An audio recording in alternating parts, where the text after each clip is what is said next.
Hi students, welcome back to QA Focus. ഇന്ന് നമ്മളൊരു chapter video ആയിട്ടല്ല വന്നിരിക്കുന്നത്. ചാപ്റ്റർ അല്ല, സ്റ്റഡി വീഡിയോ അല്ല, നമ്മളൊരു സ്റ്റഡി പ്ലാനുമായിട്ടാണ് ഇന്നത്തെ വീഡിയോ. സ്റ്റഡി പ്ലാൻ അല്ലെങ്കിൽ നമ്മൾ കുറേ സ്റ്റഡി പ്ലാൻസ് നമ്മൾ എടുക്കും, പക്ഷെ അതൊന്നും നമുക്ക് വർക്കൗട്ട് ആക്കാൻ പറ്റത്തില്ല, അല്ലെങ്കിൽ അതൊരു എഫക്റ്റീവായിട്ടോ അല്ലെങ്കിൽ ഒരു സക്സസ് ആയിട്ടോ മാറത്തില്ല. അപ്പോൾ ഒരു സക്സസ്ഫുള്ളായിട്ട് ഒരു സ്റ്റഡി പ്ലാൻ നമുക്ക് വേണം. ഒരു എഫക്റ്റീവായിട്ട് നമുക്കതെങ്ങനെ വർക്കൗട്ട് ചെയ്യിക്കാം, നമുക്കതെങ്ങനെ മെയിൻറ്റെയിൻ ചെയ്ത് പോകാം എന്നുള്ളതിനെക്കുറിച്ച് നമുക്കൊന്ന് നോക്കാം. അപ്പം അതിന് ഇമ്പോർട്ടൻ്റ് ആയിട്ട് നമ്മൾ നോട്ട് ചെയ്യേണ്ട കുറച്ച് ടിപ്സ് എന്താണെന്നുള്ളതാണ് പറയാൻ പോകുന്നത്. എഫക്റ്റീവായിട്ടുള്ള അല്ലെങ്കിൽ സക്സസ്ഫുൾ ആയിട്ടുള്ള ഒരു സ്റ്റഡി പ്ലാന് വേണ്ടുന്ന ടിപ്സ് എന്തൊക്കെയാണെന്നുള്ളത് നമുക്ക് നോക്കാം. The most and the ultimate thing എന്ന് പറയുന്നത്, first upon you have to keep your prayers. First of all നിങ്ങൾ നന്നായിട്ട് പ്രാർത്ഥിക്കുക. ചിലപ്പോഴൊക്കെ നമുക്ക് ഒത്തിരി ഓവർലോഡായിട്ട് തോന്നും പഠിക്കാനുള്ള കാര്യങ്ങൾ, അല്ലെങ്കിൽ നമ്മൾ എത്രത്തോളം മെനക്കെട്ട് പഠിച്ചിട്ട് നമുക്ക് അതിൽ നിന്ന് കറക്റ്റായിട്ടുള്ളൊരു റിസൾട്ട് നമുക്ക് കിട്ടുന്നില്ല എന്ന് തോന്നും, അല്ലെങ്കിൽ നമ്മളെ കൊണ്ട് ഇതിന് പറ്റത്തില്ല എന്ന് തോന്നും, അല്ലെങ്കിൽ കഷ്ടപ്പെട്ടിട്ട് നമുക്ക് മാർക്ക് കിട്ടിയിട്ടില്ല. എല്ലാവരുടെയും ഭാഗത്തു നിന്നുള്ള കുറ്റപ്പെടുത്തൽ, പാരൻസ്, ടീച്ചേഴ്സ്, നമ്മുടെ ചുറ്റിനുള്ളവരുടെയൊക്കെ, അല്ലെങ്കിൽ ഫസ്റ്റ് ഇയറിലെ റിസൾട്ട് നമ്മൾ ഉദ്ദേശിച്ച പോലെ ആയില്ല, ഇനി എന്ത് ചെയ്യും എന്നുള്ളൊരു ടെൻഷൻ. പക്ഷെ നമ്മളതൊന്നും പുറത്ത് കാണിക്കാതെ നമ്മൾ എന്ത് ചെയ്യും, ലാവിഷായിട്ട് കളിച്ചും ചിരിച്ചും എല്ലാവരുമായിട്ട് ഇങ്ങനെ മിങ്കിൾ ചെയ്ത് അല്ലേ ഒരു ഈസി വേയിൽ പോകും. പക്ഷെ നമ്മുടെ ഉള്ളിൻ്റെ ഉള്ളിൽ നമ്മൾ ഒത്തിരി സഫർ ചെയ്യുന്നുണ്ടാവും അല്ലേ, ഒത്തിരി വിഷമിക്കുന്നുണ്ടാവും. ഫസ്റ്റ് ഇയറിൽ ഇത്രയൊക്കെ കിട്ടിയുള്ളൂ, സെക്കൻഡ് ഇയറിൽ ഇനി എന്താകും എന്നൊക്കെ ഉള്ളത്. അപ്പോൾ എന്ത് തന്നെ ഡിഫിക്കൽട്ടി പ്രശ്നങ്ങളുണ്ടെങ്കിലും എപ്പോഴും നമ്മുടെ മൈൻഡിനെ പോസിറ്റീവാക്കി വെക്കാനായിട്ട്, നമ്മുടെ കോൺഫിഡൻസ് ലെവൽ കളയാതിരിക്കാനായിട്ട് പ്രയർ. നിങ്ങളുടെ ഉള്ളിൻ്റെ ഉള്ളിൽ നിങ്ങളുടെ വിശ്വാസമുണ്ട്, അതിൽ നല്ല ഡീപ്പായിട്ട് ഉറച്ചു നിൽക്കുക. എത്ര തന്നെ പ്രോബ്ലംസ് വന്നാലും നമ്മൾ എന്ത് ചെയ്യില്ല, തളർന്നു പോയില്ല, നമുക്കതിൻ്റെ അകത്തുനിന്നൊക്കെ മുകളിലേക്ക് വരാൻ പറ്റും. ആ ഒരു ലെവലിൽ നിങ്ങളുടെ പ്രേയേഴ്സ് എപ്പോഴും നിങ്ങൾ കീപ്പ് ചെയ്ത് പോവുക. Second one, be confident. എന്ത് തന്നെ സംഭവിച്ചാലും നിങ്ങളുടെ കോൺഫിഡൻസ് ലെവൽ നിങ്ങൾ കളയാതിരിക്കുക. എന്ത് തന്നെ സംഭവിച്ചാലും കോൺഫിഡൻസ് ലെവൽ കളയാതിരിക്കുക. എപ്പോഴും നിങ്ങളുടെ കോൺഫിഡൻസ് ലെവൽ ബൂസ്റ്റ് ചെയ്യാനായിട്ട് ഫസ്റ്റ് ഓഫ് ഓൾ വേണ്ടത് നിങ്ങൾ തന്നെയാണ്.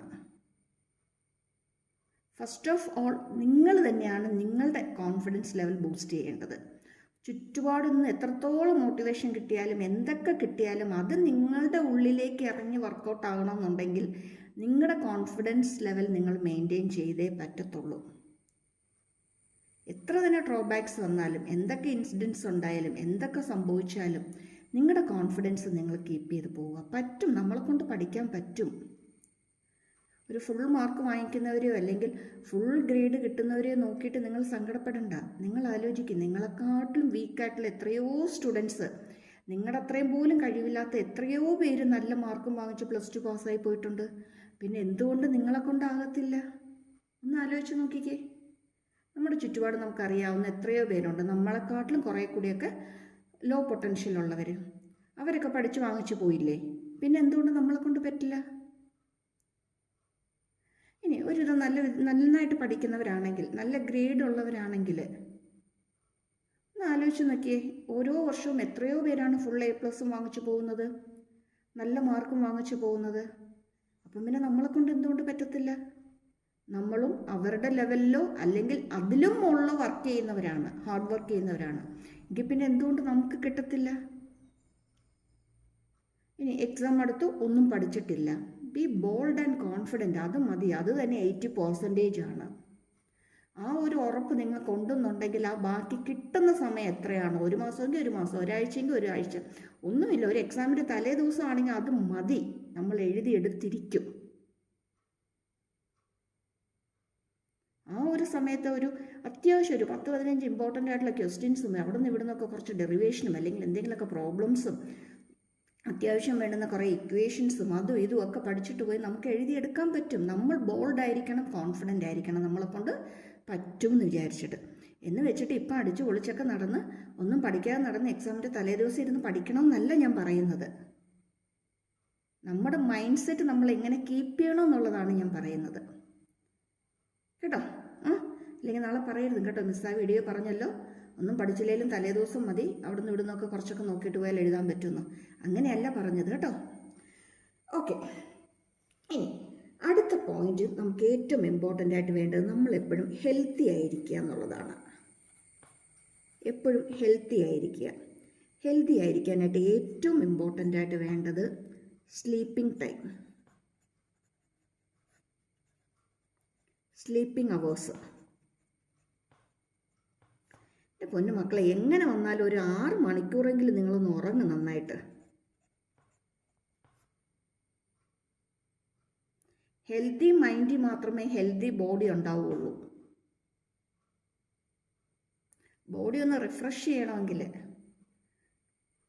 നമ്മുടെ മൈൻഡ് ഒന്ന് എനർജറ്റിക് ആയിട്ട് ഇരിക്കണമെന്നുണ്ടെങ്കിൽ അത്യാവശ്യം നന്നായിട്ട് ഉറക്കം വേണം.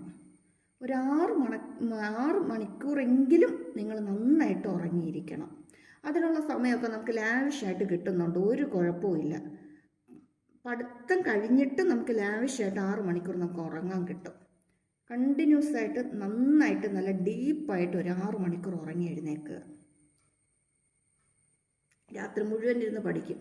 3 മണി 2 മണി 1 മണി വരെയൊക്കെ ഇരുന്ന് പഠിക്കും. രാവിലെയും അതുപോലെ തന്നെ ചാടി എഴുന്നേക്കും. ഉറക്കമില്ല, ഒന്നുമില്ല. രാവിലെ തുടങ്ങിയാൽ നമ്മൾ ടയേർഡാണ്. വീട്ടിൽ നിന്ന് സ്കൂളിലോട്ട് പോകാൻ തന്നെ എനർജി ഇല്ല. എങ്ങനെയെങ്കിലുമൊക്കെ വെയിറ്റുള്ള ബാഗും ഒക്കെ എടുത്ത് നമ്മൾ ക്ലാസ്സിലെത്തും. ഫസ്റ്റ് പീരീഡ് തുടങ്ങിയേ ഉറക്കം തുടങ്ങും.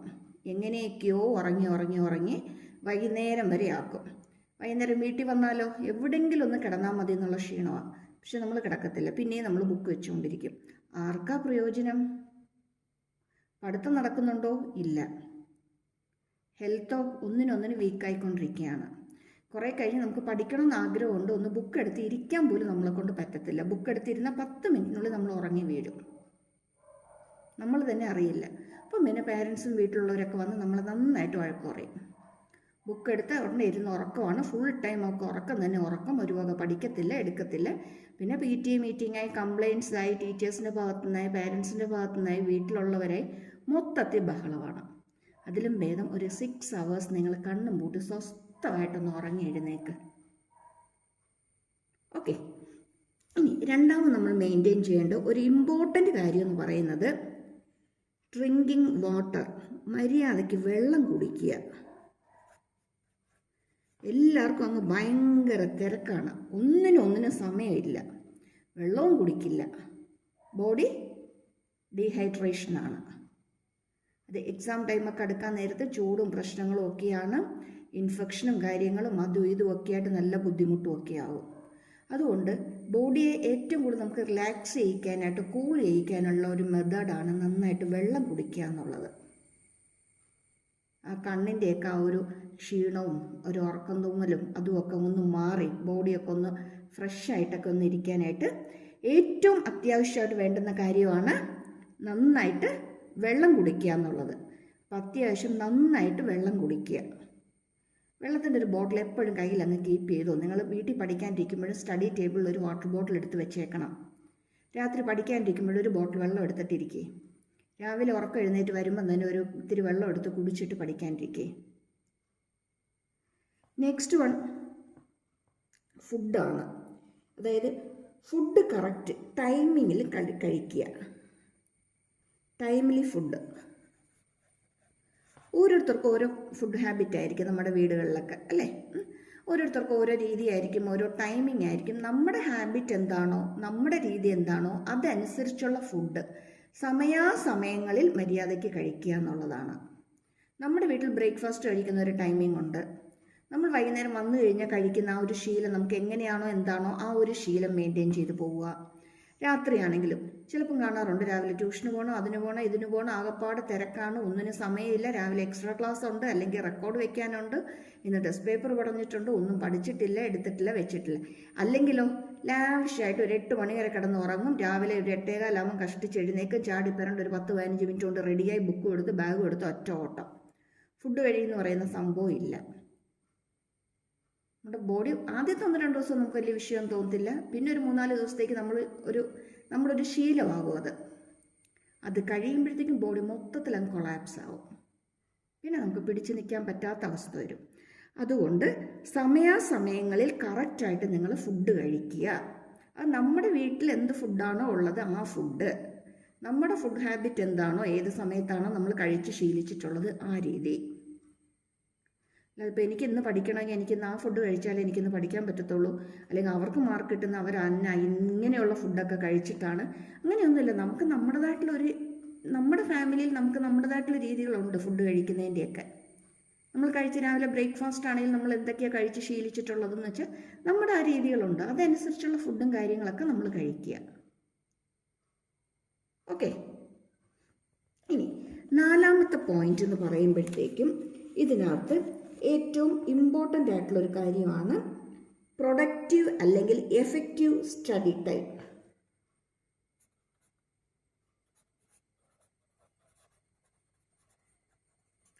Productive or effective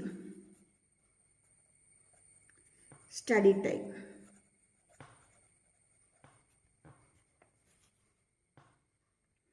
നമ്മൾ ബുക്കും വെച്ച് ഒത്തിരി നേരം ഇരുന്നുകൊണ്ടൊന്നും ഒരു പ്രയോജനമില്ല. നിങ്ങൾ ഇരിക്കുന്നത് അരമണിക്കൂറാണെങ്കിൽ അരമണിക്കൂർ മതി. പക്ഷെ ആ അരമണിക്കൂർ കൊണ്ട് നിങ്ങൾക്ക് പഠിച്ചു തീർക്കാൻ പറ്റണം. മീൻസ് ഒരു 3 മണിക്കൂർ ഇരുന്നാൽ നിങ്ങൾ പഠിക്കുന്നത് ഒരു അരമണിക്കൂർ കൊണ്ട് പഠിക്കുമെങ്കിൽ നിങ്ങളുടെ എഫക്റ്റീവ് ടൈം എന്ന് പറയുന്നത് ആ അരമണിക്കൂറാണ്. അല്ലെങ്കിൽ ഒരു രാവിലെ തുടങ്ങി ബുക്കും എടുത്ത് ഉച്ചവരെ നിങ്ങൾ പഠിക്കാനിരിക്കുന്നു, അതിനകത്ത് ആകെപ്പാടെ ഒരു 20 മിനിറ്റ് നിങ്ങൾ പഠിച്ചിട്ടുള്ളെങ്കിൽ ആ 20 മിനിറ്റോ നിങ്ങൾക്ക് പ്രയോജനപ്പെട്ടിട്ടുള്ളൂ, ബാക്കി സമയം മുഴുവൻ നിങ്ങൾക്ക് വെറുതെ പോയിരിക്കുകയാണ്. അതുകൊണ്ട് എപ്പോഴും നിങ്ങളുടെ എഫക്റ്റീവായിട്ടുള്ള ടൈം ഏതാണോ ആ ടൈം നിങ്ങൾ സെറ്റ് ചെയ്തിരുന്ന് പഠിക്കാൻ നോക്കണം.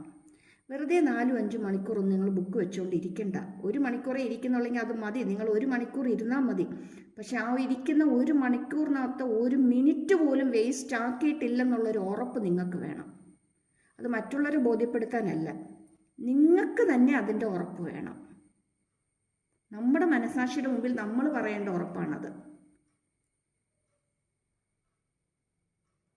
ഒരു അരമണിക്കൂറേ ഇരുന്നുള്ളൂ, മതി.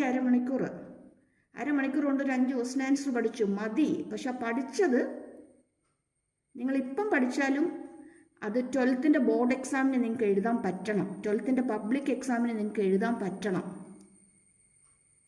ഫുള്ള് ഓർത്തിരിക്കുന്നല്ല ഞാൻ പറയുന്നത്. നമുക്ക് ഡൗട്ട് വരും, മറന്നു പോകും, ഒന്ന് റിവൈസ് ചെയ്യേണ്ടി വരും, അതൊക്കെ ഓക്കെ, കുഴപ്പമില്ല. പക്ഷെ ഇന്ന് പഠിച്ചിട്ട് നാളെ ചോദിച്ചാൽ അറിയാൻ പാടില്ല എന്നാണ് പറയുന്നതെങ്കിൽ നിങ്ങൾ ആ സമയം നിങ്ങൾ മെനക്കെട്ടത് ഒരു കാര്യവുമില്ല, വെറുതെയാണ്. അപ്പോൾ ടൈം എപ്പോഴും എഫക്റ്റീവായിട്ട് അല്ലെങ്കിൽ പ്രൊഡക്റ്റീവായിട്ടുള്ള ടൈം നമ്മൾ സെറ്റ് ചെയ്യുക. ഇനി എന്തോ വന്നാലും ഒരു ദിവസം 6 മണിക്കൂർ നമ്മൾ പഠിക്കാനായിട്ട് മാറ്റി വയ്ക്കുക. നമ്മളെ പഠിപ്പിക്കുന്ന സമയമല്ല ഞാൻ പറയുന്നത്, നമ്മൾ പഠിക്കുന്ന ടൈം അത് എപ്പോഴും ഒരു 4+2 ഷെഡ്യൂൾ എടുക്കുകയാണെങ്കിൽ നിങ്ങൾക്ക് അതായിരിക്കും നല്ലത്. 4+2 ഷെഡ്യൂൾ. അത് ഒരിക്കലും ഞാൻ നിങ്ങളുടെ അടുത്ത് രാത്രി ഇന്ന മണി വരെ ഇരുന്ന് പഠിക്കുക, അല്ലെങ്കിൽ രാവിലെ നിങ്ങൾ വെളുപ്പിനെ നിങ്ങൾ ഇത്ര മണിക്ക് എഴുന്നേക്ക് എന്ന് ഞാൻ ഒരിക്കലും പറയില്ല. ഇന്ന് വരെ ഞാൻ എൻ്റെ ഒരു സ്റ്റുഡൻസിനോടും ഞാൻ അങ്ങനെ പറഞ്ഞിട്ടില്ല, എൻ്റെ മക്കളോടും ഞാൻ പറഞ്ഞിട്ടില്ല, എൻ്റെ വീട്ടിലത്തെ കുട്ടികളോടും ഞാൻ പറഞ്ഞിട്ടില്ല. അവരവർക്ക് കൺവീനിയൻ്റ് ആയിട്ടുള്ള ടൈം ഏതാണോ ആ ടൈം നിങ്ങളിരുന്ന് പഠിക്കാതെ ഞാൻ പറയുള്ളൂ. ചിലർക്ക് രാത്രി കുറേ നേരം ഇരുന്നാൽ പഠിക്കാൻ പറ്റും, ചിലർക്ക് പറ്റത്തില്ല. രാത്രി ഒരു ടൈം കഴിഞ്ഞാൽ പിന്നെ ഉറക്കം വരെ ഇരിക്കാൻ പറ്റത്തില്ല. ചിലർ അതുപോലെ തന്നെ എത്ര രാവിലെ വേണമെങ്കിലും എഴുന്നേറ്റിരുന്ന് പഠിക്കും. ചിലർക്ക് ആ ഒരു ഉറക്കത്തിൻ്റെ പീക്ക് ടൈം ആ രാവിലെയാണ്. ആ ടൈമിൽ ഒന്ന് ഉറങ്ങി എഴുന്നേറ്റാലേ അവരൊന്ന് ഫ്രഷ് ആകത്തുള്ളൂ. അപ്പം നിങ്ങളുടെ ബോഡി ലെവലിനനുസരിച്ച് അല്ലെങ്കിൽ നിങ്ങളുടെ മൈൻഡ് സെറ്റിനനുസരിച്ച് ഏത് ടൈമാണോ നിങ്ങൾക്ക് എഫക്റ്റീവ് എന്നുള്ളത് നിങ്ങൾ തന്നെ തീരുമാനിക്കുക. ഇനി രാത്രിയും രാവിലെ ഉറങ്ങിയാലേ എൻ്റെ കാര്യങ്ങൾ നടക്കുള്ളൂ എന്ന് ചിന്തിച്ചു കഴിഞ്ഞാൽ പറ്റത്തില്ല. ഇനി അങ്ങനെ രാത്രിയും രാവിലെയും ഉറങ്ങണമെന്നുള്ളവർ ഓക്കെ, ഉറങ്ങിയിട്ട് ഒരു കുഴപ്പമില്ല. പക്ഷെ നിങ്ങൾ ഉറങ്ങാൻ പോകുന്ന ടൈം ഏതാണോ അതിന് തൊട്ട് മുമ്പ് രാവിലെ ഏത് ടൈമാണോ നിങ്ങൾ എഴുന്നേക്കാൻ ഓക്കെ, അത് കഴിഞ്ഞിട്ടുള്ള ടൈമും നിങ്ങൾക്ക് പഠിക്കാനായിട്ട് 4+2 എന്നുള്ള ലെവലിൽ നിങ്ങൾക്ക് സെറ്റ് ചെയ്യാൻ പറ്റുന്നുണ്ടോ എന്ന് നോക്കുക. ഇനി 4+2 അല്ലെങ്കിൽ 3+3 ആയിട്ട് മാറ്റിയാലും മതി, ഒരു കുഴപ്പമില്ല.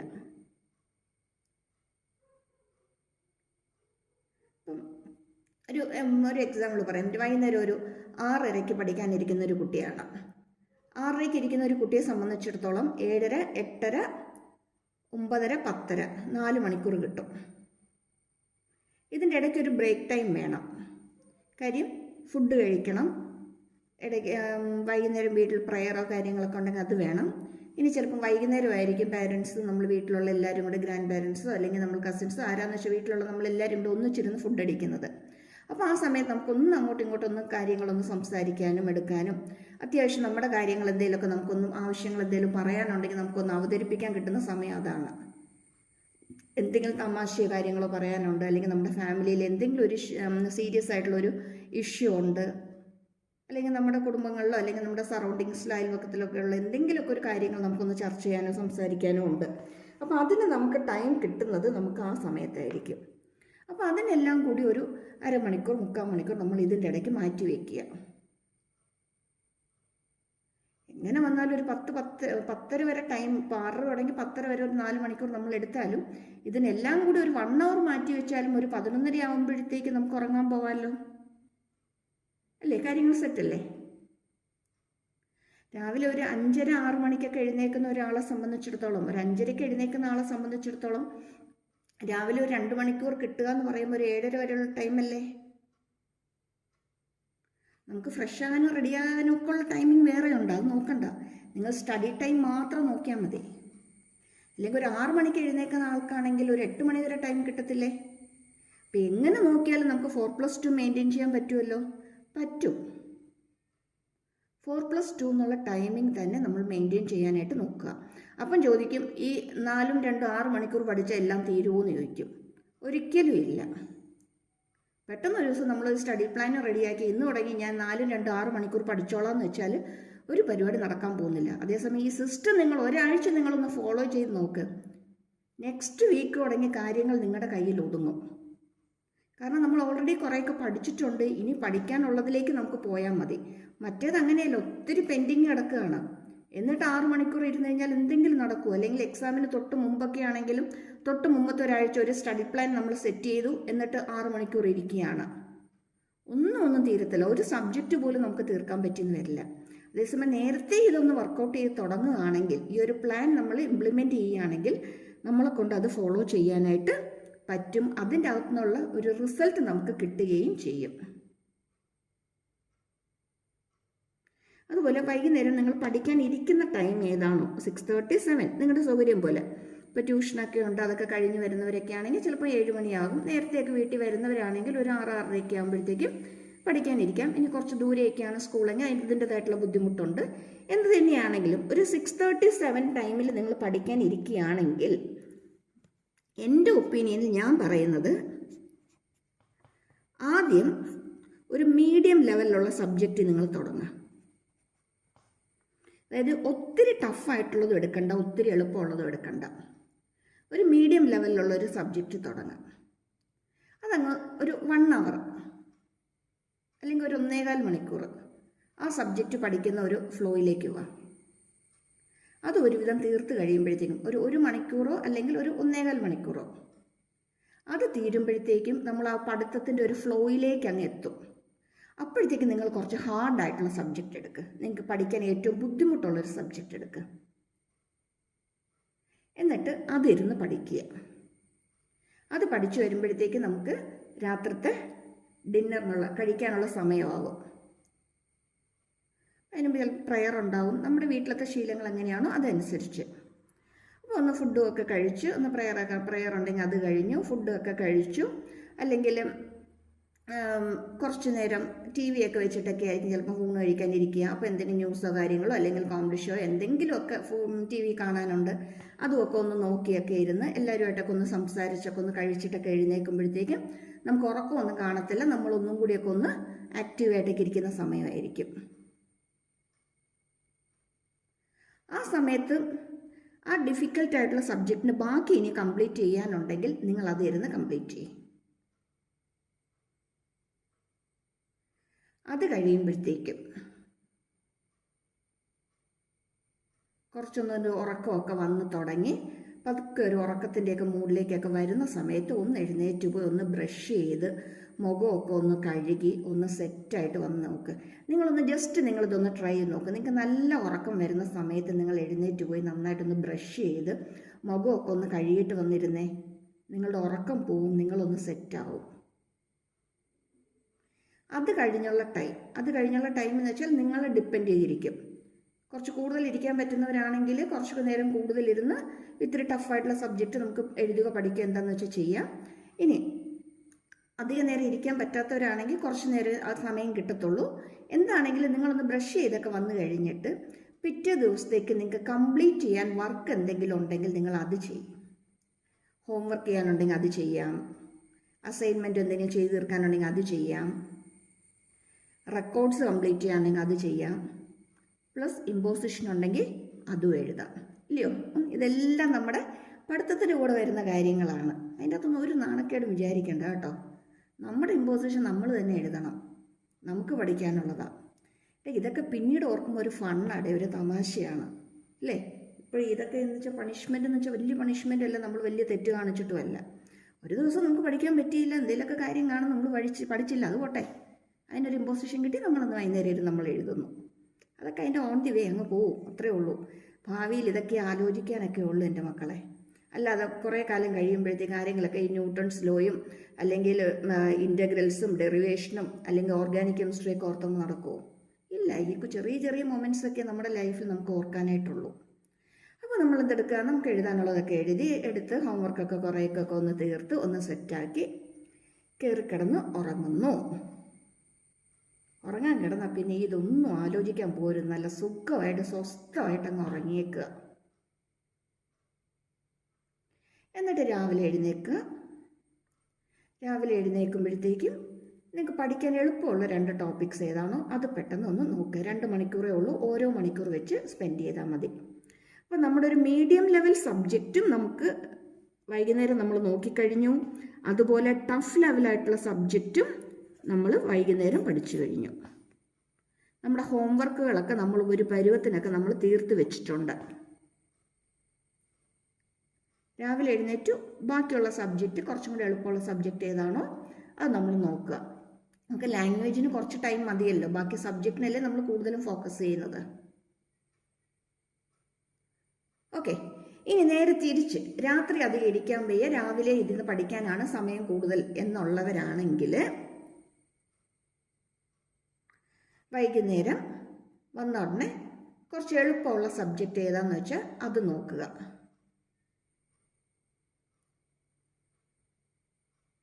അത് കഴിഞ്ഞിട്ട് ഹോംവർക്കുകളൊക്കെ കംപ്ലീറ്റ് ചെയ്യാനുള്ളതൊക്കെ ഒന്ന് കംപ്ലീറ്റ് ചെയ്യുക.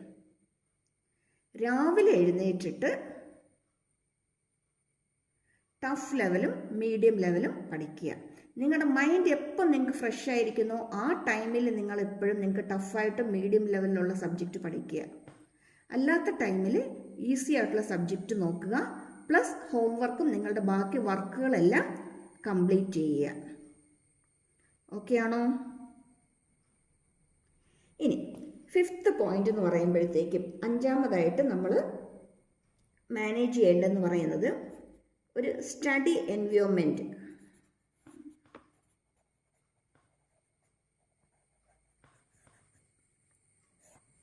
അല്ലെങ്കിൽ അതിൻ്റെ കൂടെ തന്നെ വരുന്നതാണ് നമ്മുടെ സ്റ്റഡി മെറ്റീരിയൽസ്. സ്റ്റഡി എൻവയോൺമെൻറ്റ് അല്ലെങ്കിൽ നമ്മുടെ സ്റ്റഡി മെറ്റീരിയൽസ്. ഇനി സ്റ്റഡി എൻവയോൺമെൻറ്റ് പറയുമ്പോൾ നമ്മുടെ വീട്ടിൽ നമ്മൾ പഠിക്കാനിരിക്കുന്ന സ്ഥലം. സാധാരണ എപ്പോഴും നമ്മളിത് കേൾക്കുന്നതാണ്, നമ്മുടെ ടേബിൾ സെറ്റ് ചെയ്യുക, പഠിക്കാനുള്ള ബുക്സ് എല്ലാം അടുക്കി വെക്കുക, നമുക്ക് വേണ്ടുന്ന സാധനങ്ങളെല്ലാം നമ്മുടെ അടുത്ത് തന്നെ വെക്കുക, ഇങ്ങനെയുള്ള കാര്യങ്ങൾ. അപ്പം ഞാൻ പറയുമ്പോൾ സ്റ്റഡി ടേബിളും ഷെൽഫും കാര്യങ്ങളൊക്കെ ഉള്ളവർ ടേബിൾ നന്നായിട്ട് നീറ്റായിട്ട് സെറ്റിൽ ചെയ്ത് നമുക്കെപ്പോഴും കുറേ സ്ഥലം നമ്മളെപ്പോഴും ഫ്രീ ആക്കി വെച്ചേക്കണം. ഒരേ ടൈമിൽ തന്നെ നമുക്കൊരു നോട്ട്ബുക്കും ഒരു ടെക്സ്റ്റ് ബുക്കോ ഒരു റെഫറൻസ് ബുക്കോ ഒരു ക്വസ്റ്റ്യൻ പേപ്പറോ ഒരു ഗൈഡോ അല്ലെങ്കിൽ ഒരു എക്സ്ട്രാ ബുക്കോ എന്തെങ്കിലുമൊക്കെ നമുക്കൊരു 3 ബുക്കെങ്കിലും നമുക്ക് വെക്കാനുള്ള സ്പേസ് എപ്പോഴും നമ്മുടെ ടേബിളിൽ നമ്മുടെ മുമ്പിൽ വേണം. ബാക്കി സ്ഥലത്തേക്ക് നിങ്ങൾ ബാക്കി എല്ലാ സാധനങ്ങളും ഒതുക്കി വെച്ചോണം. ശരിക്കും നമ്മൾ പഠിക്കുമ്പോൾ അങ്ങനെയാണ്. നമ്മുടെ നോട്ട്ബുക്ക് കാണും, നമ്മുടെ ടെക്സ്റ്റ് ബുക്ക് കാണും, അല്ലെങ്കിൽ നമ്മുടെ ഗൈഡോ ക്വസ്റ്റ്യൻ പേപ്പറോ അല്ലെങ്കിൽ സപ്പോർട്ടിംഗ് ആയിട്ടുള്ള ബുക്സോ എന്താണെന്ന് വെച്ചാൽ നമുക്കുള്ളത് കാണും. പ്ലസ് നമ്മൾ എഴുതി പഠിക്കുന്ന പേപ്പറും പെന്നും ഒക്കെ കാണും. ഇതൊക്കെ നമുക്ക് വെക്കാനുള്ള ഒരു സ്ഥലം വെച്ചിട്ട് ബാക്കിയുള്ള സ്ഥലത്തേക്ക് നമ്മൾ ബുക്സൊക്കെ അടുക്കിയെടുത്തൊക്കെ വെക്കുക. ഇനി എല്ലാവരുടെയും ജീവിത സാഹചര്യങ്ങളും ചുറ്റുപാടുകളും എപ്പോഴും ഒരേപോലെ ആയിരിക്കണമെന്നില്ല. സ്റ്റഡി ടേബിളും അല്ലെങ്കിൽ സെപ്പറേറ്റ് ആയിട്ടുള്ള ഒരു റൂമും ഒരു അറ്റ്മോസ്ഫിയർ ഇല്ലാത്തവരും ഉണ്ട്. നമുക്കുള്ള സൗകര്യങ്ങൾ ഏതാണോ അതിനകത്ത് നമ്മൾ ഏറ്റവും കൂടുതൽ കംഫർട്ടബിൾ ആയിരിക്കുക. ഞാനതേ പറയുള്ളൂ. നിങ്ങളുടെ സ്റ്റഡി എൻവയോൺമെൻറ്റ് എന്ന് പറയുമ്പോൾ ഞാൻ എപ്പോഴും പറയുന്നത്, നിങ്ങളുടെ ചുറ്റുപാടുകൾ ഏതാണോ അതിനകത്ത് നമുക്ക് പഠിക്കാൻ പറ്റുന്ന രീതിയിൽ, നിങ്ങൾക്ക് ഓരോരുത്തർക്കും പഠിക്കാൻ പറ്റുന്ന രീതിയിൽ കംഫർട്ടബിളായിട്ട് നിങ്ങളുടെ സറൗണ്ടിങ്സ് നിങ്ങൾ അറേഞ്ച് ചെയ്യുക. ചിലപ്പോൾ ഷെൽഫ് എന്ന് പറയുന്നത് നമുക്ക് മാത്രമായിരിക്കില്ല, നമ്മുടെ ചേട്ടനോ ചേച്ചിയോ അനിയനോ അനിയത്തിയുടെ ഒക്കെ ബുക്സ് ഉണ്ടാവും. ഒരു സൈഡിലേക്ക് നമുക്കുള്ളത് നമ്മൾ ഒതുക്കി വെക്കുക. ബാക്കിയുള്ളവരുടെ ബുക്കുമായിട്ട് കൂടിക്കൊഴിഞ്ഞ് പോകാത്ത രീതിയിൽ നമ്മളൊരു സൈഡിലേക്ക് അറേഞ്ച് ചെയ്ത് വെക്കുക. അവരോടും പറയുക അവരുടേത് ഒരു സൈഡിലേക്ക് കീപ്പ് ചെയ്യാനായിട്ട്. അതെന്ത് തന്നെയാണെങ്കിലും നമ്മുടെ ലെവലിനനുസരിച്ച് നമ്മൾ മാനേജ് ചെയ്തോളുക. ഒരു സെപ്പറേറ്റ് ഒരു ടേബിളും കാര്യങ്ങളൊന്നും ഇല്ല. നമ്മളിപ്പം എല്ലാവരും കൂടി വെറുതെ താഴെയൊക്കെ ഇരുന്നൊക്കെ നമ്മൾ ലാവിഷായിട്ട് ഭിത്തിയിലൊക്കെ ചാരി ഇരുന്ന് സ്വസ്ഥമായിട്ടൊക്കെ ഇരുന്ന് പഠിക്കുന്നവരാണ്. ആയിക്കോട്ടെ, നമ്മൾ അവിടെ ചാരി ഇരുന്ന് പഠിക്കുമ്പോഴും നമ്മുടെ ബുക്സും നമ്മുടെ കാര്യങ്ങളും നമ്മുടെ ചുറ്റും നമുക്ക് എടുത്ത് വെക്കാമല്ലോ. വെച്ചിട്ട് മടി വെച്ചിരുന്ന് എഴുതി എടുക്കുകയോ ചെയ്യാം.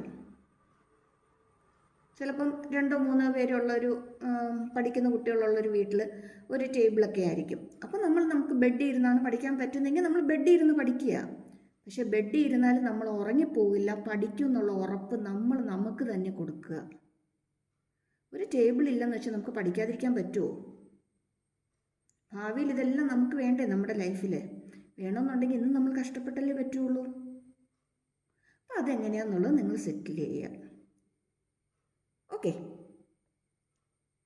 ഇനി എന്ത് തന്നെയാണെങ്കിലും നിങ്ങൾ പഠിക്കാൻ ഇരിക്കുന്നിടത്ത് നിങ്ങൾക്ക് അത്യാവശ്യം വേണ്ടുന്ന കുറേ സ്റ്റഡി മെറ്റീരിയൽസും കാര്യങ്ങളും ഉണ്ട്. ഒന്ന്, ഞാൻ പറഞ്ഞതുപോലെ എപ്പോഴും ഒരു ബോട്ടിൽ വെള്ളം അടുത്ത് വെച്ചിട്ടിരിക്കുക. കുടിക്കാനായിട്ടുള്ള വെള്ളം എപ്പോഴും ബോട്ടിൽ എപ്പോഴും വെക്കട്ടെ. നിങ്ങൾക്കൊന്നും ഇത്തിരി ടയർഡ് തോന്നുന്നു, ഒരു ഉറക്കം വരുന്നു, ഉടനെ ഇത്തിരി വെള്ളം എടുത്തൊന്ന് കുടിച്ചിട്ടിരിക്കേ.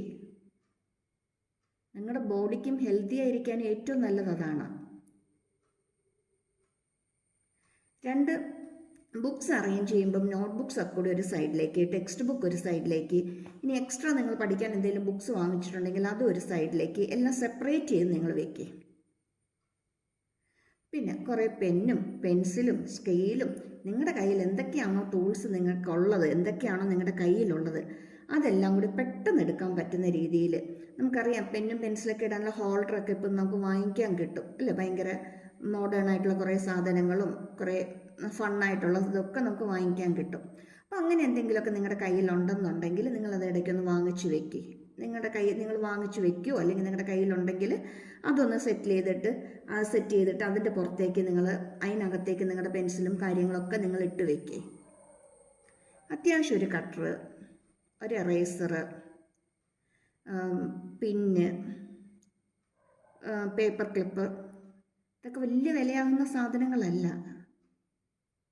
അത്യാവശ്യം നമ്മൾ എന്തോരം കാര്യങ്ങൾക്ക് വേണ്ടി നമ്മൾ സ്പെൻഡ് ചെയ്യുന്നു. അത്യാവശ്യം ഒരു ബുക്ക് ഷോപ്പിൽ പോയിട്ട് നമുക്ക് വേണ്ടത് ഈ കുഞ്ഞു കുഞ്ഞു സാധനങ്ങളൊക്കെ നമുക്ക് വേണ്ടത്. അതുപോലെ ഇത്തിരി ഗ്ലൂ, പേപ്പർ എന്തെങ്കിലുമൊക്കെ ഒന്ന് ഒട്ടിക്കാനോ എടുക്കാനോ ഉള്ളത്, ഇതെല്ലാം നിങ്ങൾ വാങ്ങിച്ചൊന്ന് ഒരു ഹോൾഡറിലേക്ക് ഇട്ട് അതെല്ലാം നിങ്ങളുടെ ടേബിളിൽ തന്നെ കീപ്പ് ചെയ്യുക. ഇനി ഇതുപോലത്തെ ഹോൾഡറോ അല്ലെങ്കിൽ ഇതുപോലത്തെ നമ്മൾ പെന്നും ഇതൊക്കെ വെക്കാനുള്ള സംഭവങ്ങളൊന്നും ഇല്ലാത്തവരാണെങ്കിൽ നമ്മുടെ വീട്ടിൽ യൂസ് ചെയ്യുന്ന മഗ് ഉണ്ടായില്ലേ, കോഫി മഗ്ഗും ടീ മഗ്ഗും ഒക്കെ പൊട്ടിപ്പോയതും അതിൻ്റെ പിടിയൊക്കെ വിട്ടുപോയതും ഒക്കെ നമുക്കത് മതി. അതെടുത്ത് നന്നായിട്ട് നമുക്ക് ടേബിളിലേക്ക് നമുക്ക് സെറ്റ് ചെയ്തിട്ട് അതിൻ്റെ അകത്തേക്ക് എല്ലാം കൂടെ അടുക്കി വയ്ക്കാൻ പറ്റും. ഇനി ഇതൊന്നും ഇല്ലെങ്കിലോ, ബോട്ടിലില്ലേ, ബോട്ടിലിൻ്റെ കാലി ബോട്ടിലുണ്ടല്ലോ, നമ്മൾ സാധാരണ പെപ്സിയുടെയും തംസപ്പിൻ്റെയും മിറിൻ്റെയൊക്കെ ഇതിൻ്റെയൊക്കെ ബോട്ടിലൊക്കെ നമുക്ക് കിട്ടുന്നതുണ്ടല്ലോ, അല്ലെങ്കിൽ മറ്റേ മിനറൽ വാട്ടറിൻ്റെ ബോട്ടിലായാലും മതി. അതിൻ്റെ കുറച്ച് ഭാഗങ്ങൾ കട്ട് ചെയ്യുക, ബാക്കിയുള്ള സംഭവം നമുക്ക് എന്ത് കിട്ടും, ഒരു ഹോൾഡറായിട്ട് കിട്ടും. അതിലേക്ക് പെന്നും പെൻസിലും കാര്യങ്ങളും എല്ലാം നിങ്ങൾ ഇട്ടങ്ങ് സെറ്റിൽ ചെയ്ത് വെക്കുക. അത്യാവശ്യം നിങ്ങൾ ഒന്ന് റെക്കോർഡ് വരച്ചുകൊണ്ടിരിക്കുകയാണ്, പെൻസിലൊന്ന് ഒടിഞ്ഞുപോയി, ഉടനെ അത് ഷാർപ്പ് ചെയ്യാനായിട്ട് നമ്മൾ എന്ത് ചെയ്യും, തപ്പി നടക്കും. കട്ടർ കെട്ടി വരുമ്പോഴത്തേക്ക് 2 മണിക്കൂറാവും, പിന്നെ അതെല്ലാം സെറ്റിൽ ചെയ്ത് വരുമ്പോഴത്തേക്ക് 3 മണിക്കൂറാവും. പിന്നെ ഇരിക്കുമ്പോൾ നമുക്ക് വിശക്കും അല്ലെങ്കിൽ വേറെ എന്തെങ്കിലും അത്യാവശ്യം വരും, നമ്മൾ റെക്കോർഡ് മടക്കി വയ്ക്കും, നമ്മൾ എഴുന്നേറ്റ് പോകും. അതിന് പോരാതെ അവിടെ തന്നെ ഇരിപ്പുണ്ടെങ്കിൽ ഉടൻ തന്നെ എടുത്ത് പെൻസിലൊന്ന് ഷാർപ്പ് ചെയ്ത് ബാക്കി ചെയ്ത് കാര്യങ്ങൾ സെറ്റായി. അല്ലെങ്കിൽ ഏതെങ്കിലും ഒരു പേപ്പർ ഒന്ന് അത്യാവശ്യം നമുക്ക് വേണ്ടുന്നതാണെന്ന് പേപ്പർ ഒന്ന് ഇളകിപ്പോയി, ഉടൻ തന്നെ അത് ഒട്ടിക്കാനായിട്ട് ഇനി എന്ത് ചെയ്യണമെന്ന് വിചാരിച്ച് നമ്മൾ തപ്പി നടക്കും. ഒരു കുഞ്ഞൊരു ഗ്ലൂ വാങ്ങിച്ച് വെച്ചാൽ മതി.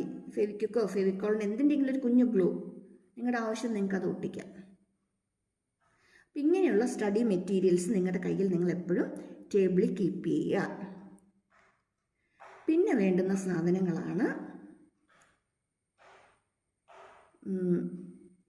അത്യാവശ്യം കുറച്ച് കളർ പെന്നോ കളർ പെൻസിലോ, എന്തെങ്കിലും വലിയ റേറ്റിനൊന്നും പോകണ്ട. സാധാരണ കളർ പെൻ കിട്ടും, അത് അത്യാവശ്യം ഒരു 1-2 കളർ പെന്നോ എന്തെങ്കിലും കാര്യങ്ങളൊക്കെ ഒന്ന് വാങ്ങിച്ച് കൈ വയ്ക്കുക.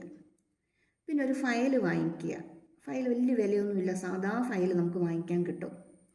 ആ ഫയലിനകത്ത് നിങ്ങളുടെ ക്വസ്റ്റ്യൻ പേപ്പേഴ്സ് എല്ലാം നിങ്ങൾ കീപ്പ് ചെയ്ത് വെക്കുക. ക്വസ്റ്റ്യൻ പേപ്പേഴ്സ് കീപ്പ് ചെയ്ത് വെക്കുക എന്ന് പറയുമ്പോൾ പണ്ടൊക്കെ അപ്പം നിങ്ങൾക്ക് നിങ്ങളുടെ സ്കൂളിൽ ഇടുന്ന എക്സാം ഇടുന്ന ക്വസ്റ്റ്യൻ പേപ്പേഴ്സ് ഉണ്ട്. പ്ലസ് നിങ്ങളുടെ ഫ്രണ്ട്സിൻ്റെ കയ്യിൽ നിങ്ങൾക്ക് ആവശ്യത്തിന് നിങ്ങൾക്ക് കിട്ടും. പല സ്കൂളുകളിൽ പഠിക്കുന്ന ഫ്രണ്ട്സ് നിങ്ങൾക്ക് ഉണ്ടാവും, അവരുടെ കയ്യിൽ നിന്നൊക്കെ ക്വസ്റ്റ്യൻ പേപ്പർ കിട്ടും. പണ്ടൊക്കെ ആണെങ്കിൽ നമ്മൾ വാങ്ങിച്ചുകൊണ്ട് പോകണം, ഫോട്ടോസ്റ്റാറ്റ് എടുക്കണം, തിരിച്ചു കൊണ്ട് കൊടുക്കണം. ഇപ്പം അതിൻ്റെ ഒന്നും ആവശ്യമില്ല. നിങ്ങൾ തന്നെ ഫ്രണ്ട്സും ഗ്രൂപ്പും ഒക്കെ ഉണ്ടാകും. വേറൊരു സ്കൂളിൽ എക്സാം കഴിയുമ്പോൾ അവരോടൊന്ന് ക്വസ്റ്റ്യൻ പേപ്പർ ഒന്ന് ഗ്രൂപ്പിലേക്ക് ഇടാൻ പറഞ്ഞാൽ മതി, അല്ലെങ്കിൽ നിങ്ങൾക്കൊന്ന് വാട്സപ്പ് ചെയ്ത് തരാൻ പറഞ്ഞാൽ മതി. അതിൻ്റെ ഒരു പ്രിൻ്റ് എടുക്കുക, ആ ഫയലിലേക്ക് ഇട്ടേക്കുക. കുറേ കഴിയുമ്പോൾ ഫിസിക്സിൻ്റെ ക്വസ്റ്റ്യൻ പേപ്പർ എല്ലാം കൂടി ഒന്ന് ക്ലിപ്പ് ചെയ്യുക, കെമിസ്ട്രി എല്ലാം കൂടി ക്ലിപ്പ് ചെയ്യുക, മാത്സ് എല്ലാം കൂടി ക്ലിപ്പ് ചെയ്യുക, കമ്പ്യൂട്ടറും ബയോളജിയൊക്കെ അതൊക്കെ ഒന്ന് സെപ്പറേറ്റ് ചെയ്യുക. അതുപോലെ തന്നെ ലാംഗ്വേജ് എല്ലാം കൂടി ക്ലിപ്പ് ചെയ്യുക. അവസാനം എക്സാമിന് പഠിക്കാൻ നിങ്ങൾക്ക് തന്നെ നിങ്ങളുടെ ആവശ്യത്തിനുള്ള ക്വസ്റ്റ്യൻ പേപ്പർ കാണും. ഇത് നമ്മളൊരു എക്സാം കഴിഞ്ഞ് ഏതോ ഒരു ബുക്കിനകത്ത് വെച്ച് എവിടെയോ പോയി, ആ ക്വസ്റ്റ്യൻ പേപ്പർ പിന്നെ കാണാനേ ഇല്ല. നമ്മുടെ കയ്യിലുള്ള ക്വസ്റ്റ്യൻ പേപ്പർ നമ്മൾ കീപ്പ് ചെയ്യുക. പ്ലസ് നമുക്ക് ഈ ചുറ്റിൽ നിന്ന് കിട്ടുന്ന ക്വസ്റ്റ്യൻ പേപ്പേഴ്സും മാക്സിമം നിങ്ങൾ കളക്ട് ചെയ്യുക. ഓൾറെഡി പ്രീവിയസ് ക്വസ്റ്റ്യൻ പേപ്പറിലേക്ക് ബുക്സ് നമുക്ക് കിട്ടും, വാങ്ങിക്കാൻ കിട്ടും. അതുകൂടാതെ അപ്പം കിട്ടുന്ന ഈ ക്വസ്റ്റ്യൻ പേപ്പേഴ്സും കൂടി കുറച്ചൊന്ന് കളക്ട് ചെയ്ത് വെക്കാനായിട്ട് ശ്രദ്ധിക്കുക.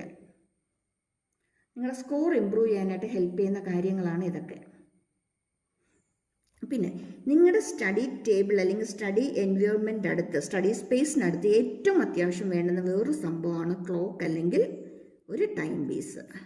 അല്ലെങ്കിൽ നിങ്ങൾ യൂസ് ചെയ്യുന്ന വാച്ച് ആണെങ്കിലും മതി. ടൈമിനെ കുറിച്ച് ബോധേഡ് ആയിരിക്കുക എപ്പോഴും. നമുക്ക് ടൈം നഷ്ടപ്പെടാതിരിക്കാനായിട്ട് എപ്പോഴും നമുക്ക് വേണ്ടത് ടൈമിനെ കുറിച്ച് നമ്മൾ എപ്പോഴും അവയർനെസ് ഉള്ളവരായിരിക്കുക. നമ്മളിപ്പോൾ ഒരു ടോപ്പിക് പഠിച്ചു തീർക്കണമെന്ന് വിചാരിച്ചു, അതും വെച്ചുകൊണ്ട് വൈകുന്നേരം വരെ നമുക്ക് ഇരിക്കാൻ പറ്റുമോ? ഇല്ല. അപ്പോൾ ടൈം എത്ര മുമ്പോട്ട് പോയി എന്നുള്ളതിനെക്കുറിച്ച് നമ്മൾ അറിഞ്ഞുകൊണ്ടിരിക്കണം. അല്ലെങ്കിൽ എന്തെങ്കിലും എഴുതാനിരുന്നു, അല്ലെങ്കിൽ റെക്കോർഡ് കംപ്ലീറ്റ് ചെയ്യാനിരുന്നു, അതും വെച്ചുകൊണ്ടിരുന്നു നമ്മുടെ സ്റ്റഡി പഠിക്കാനുള്ള സമയം നമുക്ക് കളയാൻ പറ്റുമോ? അല്ലെങ്കിൽ പിറ്റേ ദിവസം ഒരു എക്സാം ഉണ്ട്, അതിന് പ്രിപ്പയർ ചെയ്യണം. അപ്പോൾ ബാക്കി വർക്കുകളും വെച്ചുകൊണ്ടിരുന്ന് നമുക്ക് ടൈം കളയാൻ പറ്റില്ല. അപ്പം ടൈം എന്താണെന്ന് അറിയാനായിട്ട് എപ്പോഴും നിങ്ങളുടെ അടുത്തൊരു ക്ലോക്ക് വേണം. അപ്പോൾ എന്താ നിങ്ങൾക്ക് അത്യാവശ്യമായിട്ട് വേണ്ടുന്ന കാര്യങ്ങൾ എന്തൊക്കെയാണ്? ബുക്സും കാര്യങ്ങളൊക്കെ നീറ്റായിട്ടൊന്ന് സെറ്റിൽ ചെയ്ത് വെക്കുക. പെൻസിൽ, സ്കെയിൽ, അങ്ങനെ അത്യാവശ്യം വേണ്ടുന്ന ടൂൾസ് എല്ലാം ഒരു ചെറിയൊരു ഹോൾഡറിലേക്ക് ഇട്ട് ഒരു കപ്പിലോട്ടോ അല്ലെങ്കിൽ എന്തെങ്കിലും സ്റ്റാൻഡോ എന്തെങ്കിലുമൊക്കെ വെച്ചിട്ട് അതിനകത്ത് കീപ്പ് ചെയ്ത് വെക്കുക. രണ്ടാമത് അടുത്തത് കുടിക്കാൻ വെള്ളം എപ്പോഴും ഉണ്ടാകുക, ഒരു ക്ലോക്ക് എപ്പോഴും അടുത്തുണ്ടാകുക. നിർബന്ധമായിട്ട് ഒരു ഫയൽ കീപ്പ് ചെയ്യുക. ഓക്കെ, ഇനി നമുക്ക് അടുത്തതായിട്ട് ഏറ്റവും ഇമ്പോർട്ടൻ്റ് ആയിട്ടുള്ളൊരു കാര്യമാണ് ലേണിംഗ് ടെക്നിക്ക്. എങ്ങനെ നമ്മൾ പഠിക്കണം,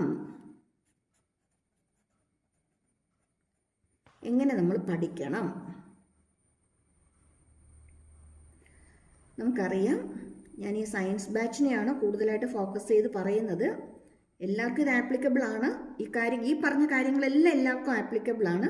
ഞാൻ ലേണിംഗ് ടെക്നിക്ക് പറയുമ്പോൾ ഞാൻ കുറച്ചും കൂടെ ഒന്ന് സയൻസ് ബാച്ചിലേക്കൊന്ന് ഓറിയൻറ്റ് ചെയ്താണ് പറയുന്നത്. എഴുതി തന്നെ പഠിക്കുക, അല്ലാതെ ഈ സംഭവങ്ങളൊന്നും മൈൻഡിൽ നിൽക്കത്തില്ല. നിങ്ങൾ എത്രത്തോളം എഴുതി പഠിക്കുന്നോ അത്രത്തോളം നിങ്ങളുടെ മൈൻഡിലേക്ക് ഡീപ്പായിട്ട് വരും. എന്ന് വെച്ച് ഈ കൊച്ചു പിള്ളേർ എഴുതുന്ന പോലെ 5-6 പ്രാവശ്യം ഒരു 10 പ്രാവശ്യം ഒന്നും എഴുതി പഠിച്ചാലൊന്നും നമ്മൾ പഠിക്കാൻ പോകുന്നുമില്ല. അതിനായിട്ട് നമ്മൾ ചെയ്യേണ്ടത്, ആദ്യം നമ്മുടെ ബുക്ക് എടുക്കുക, നന്നായിട്ട് നോക്കി മനസ്സിലാക്കുക, മൈൻഡിലേക്ക് അത് കയറണം. ജസ്റ്റ് ഒരു ഫോട്ടോസ്റ്റാറ്റ് കയറുന്ന പോലെ നോക്കി പഠിച്ച് മനസ്സിലാക്കുക. എന്നിട്ട് ഒരു റഫ് പേപ്പർ അല്ലെങ്കിൽ റഫ് ബുക്ക്, എപ്പോഴും നമുക്ക് എഴുതി പഠിക്കാനായിട്ട് നമുക്ക് റഫ് മെറ്റീരിയൽ നമുക്ക് വാങ്ങിക്കാൻ കിട്ടും. നിങ്ങൾക്ക് എല്ലാവർക്കും അറിയാമായിരിക്കും അതിനെക്കുറിച്ച്. തീരെ വിലക്കുറവാണ്. ഒന്നുകിൽ പേപ്പർ ബണ്ടിലായിട്ട് വാങ്ങിക്കാൻ കിട്ടും, അല്ലെങ്കിൽ ബുക്കായിട്ടും കിട്ടും. ബുക്കിന് എനിക്ക് തോന്നുന്നു ഒരു 5 രൂപ 6 രൂപയൊക്കെ ഉള്ളൂ എഴുതി പഠിക്കാനുള്ള ബുക്കിന്. അല്ലെങ്കിൽ പേപ്പർ ആണെങ്കിലും എനിക്കൊന്നൊരു തൂക്കം വെച്ചിട്ടാണ് തരുന്നതെന്ന് തോന്നുന്നു. 100 ഗ്രാം 200 ഗ്രാം അങ്ങനെയാണ്. ചിലയിടത്തൊക്കെ പേപ്പറിൻ്റെ എണ്ണം വെച്ചിട്ടാണ്. എന്തോ ആണെങ്കിലും നോട്ടീസ് പേപ്പർ എന്ന് പറയും, റഫ് വർക്ക് പേപ്പർ എന്ന് പറയും, വർക്കൗട്ട് ചെയ്യാനുള്ള പേപ്പർ എന്ന് പറയും.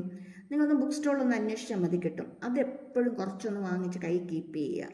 എന്നിട്ട് ഒരു പെൻസിലോ പെന്നോ എടുത്തിട്ട് ജസ്റ്റ് ഒന്ന് കുറിച്ചിങ്ങനെ നോക്കുക.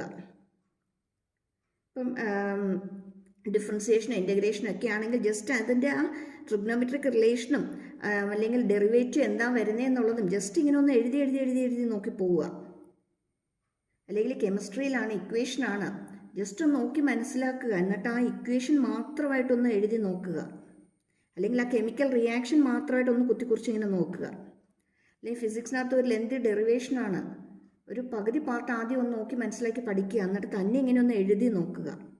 നമുക്ക് മെയിനായിട്ട് സംഭവിക്കുന്നത് 2 ബുദ്ധിമുട്ടുകളാണ്. ഒന്ന് സ്റ്റാർട്ടിങ് ട്രബിൾ. ആരെങ്കിലും ഒന്ന് തുടങ്ങി തന്നാൽ നമ്മൾ നന്നായിട്ട് പഠിക്കും, എഴുതാൻ പറ്റും. പഠിക്കുന്നല്ല, എഴുതാൻ പറ്റും.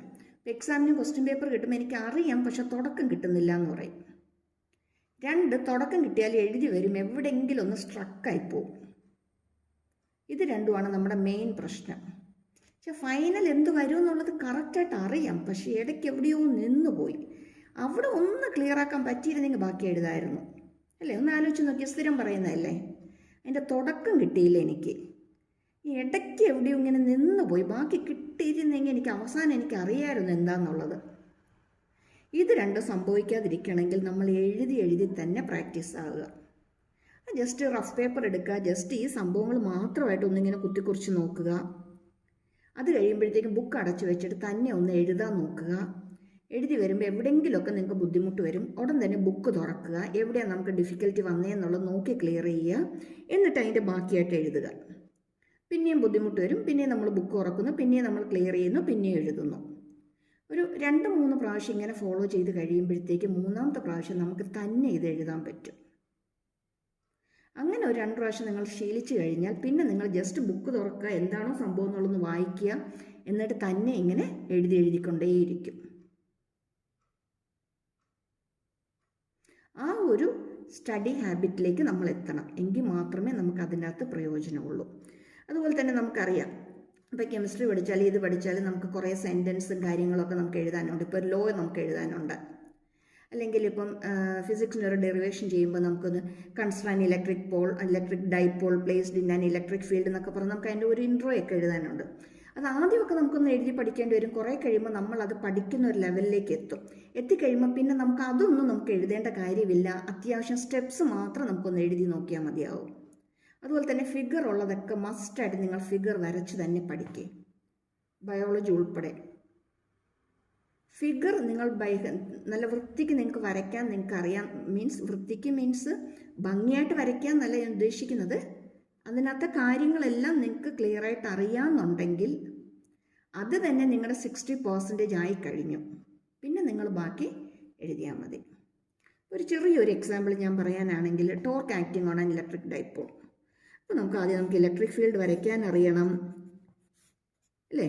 ഒരു ഡൈപോൾ ഇലക്ട്രിക് ഫീൽഡിൽ ഇരിക്കുന്നതായിട്ട് നമുക്ക് വരയ്ക്കാൻ അറിയണം. നമുക്ക് എപ്പോഴും അറിയണം അതിൻ്റെ അത് -Q + Q ചാർജ് വരും എന്നറിയണം. ഇലക്ട്രിക് ഫീൽഡിൽ ആക്ട് ചെയ്യുന്ന ഫോഴ്സ് എന്ന് പറയുന്നത് QE ആണെന്നറിയണം. ഇനി ടോ = P sin θ, അങ്ങനെ തീറ്റ വരണമെന്നുണ്ടെങ്കിൽ അവിടെ ഒരു ആംഗിൾ ഉണ്ടെന്നറിയണം. ഇത് ഇത്രയും വരയ്ക്കുമ്പോൾ തന്നെ ഇത്രയും കാര്യങ്ങൾ നമ്മുടെ മൈൻഡിലുണ്ട്, നമുക്കറിയാം. പിന്നെ ആ സ്റ്റെപ്സും കൂടി എഴുതി കഴിഞ്ഞാൽ നിങ്ങളുടെ ആൻസറായി, ബുദ്ധിമുട്ടില്ലല്ലോ. അപ്പം ഫസ്റ്റ് ടെക്നിക്ക് എന്ന് പറയുന്നത് റീറൈറ്റിംഗ് ആണ്. റീറൈറ്റിംഗ് എഴുതി തന്നെ അങ്ങ് തറവാകുക. അത് കൊച്ചു പിള്ളേർ എഴുതുന്ന പോലെ 5ഉം 6ഉം പ്രാവശ്യം ഒന്നും എഴുതരുത്. അങ്ങനെ ഒരു 101 പ്രാവശ്യം എഴുതിയാലും ചിലപ്പോൾ നമ്മൾ പഠിച്ചു എന്ന് വരില്ല. പഠിക്കുക, മനസ്സിലാക്കുക, എഴുതി നോക്കുക, തെറ്റും, പിന്നെയും ബുക്ക് തുറക്കുക, വായിക്കുക, പിന്നെയും എഴുതുക. ഈ ഒരു ടെക്നിക്ക് ആദ്യമൊക്കെ ഒരു 4-5 പ്രാവശ്യം വേണ്ടി വരും. പിന്നെ നമ്മൾ അതിൻ്റെ അകത്തൊന്ന് അഡ്വാൻസ്ഡ് ആകും. ഒരു 3 പ്രാവശ്യമൊക്കെ എഴുതുമ്പോൾ നമ്മൾ സംഭവം പഠിക്കും.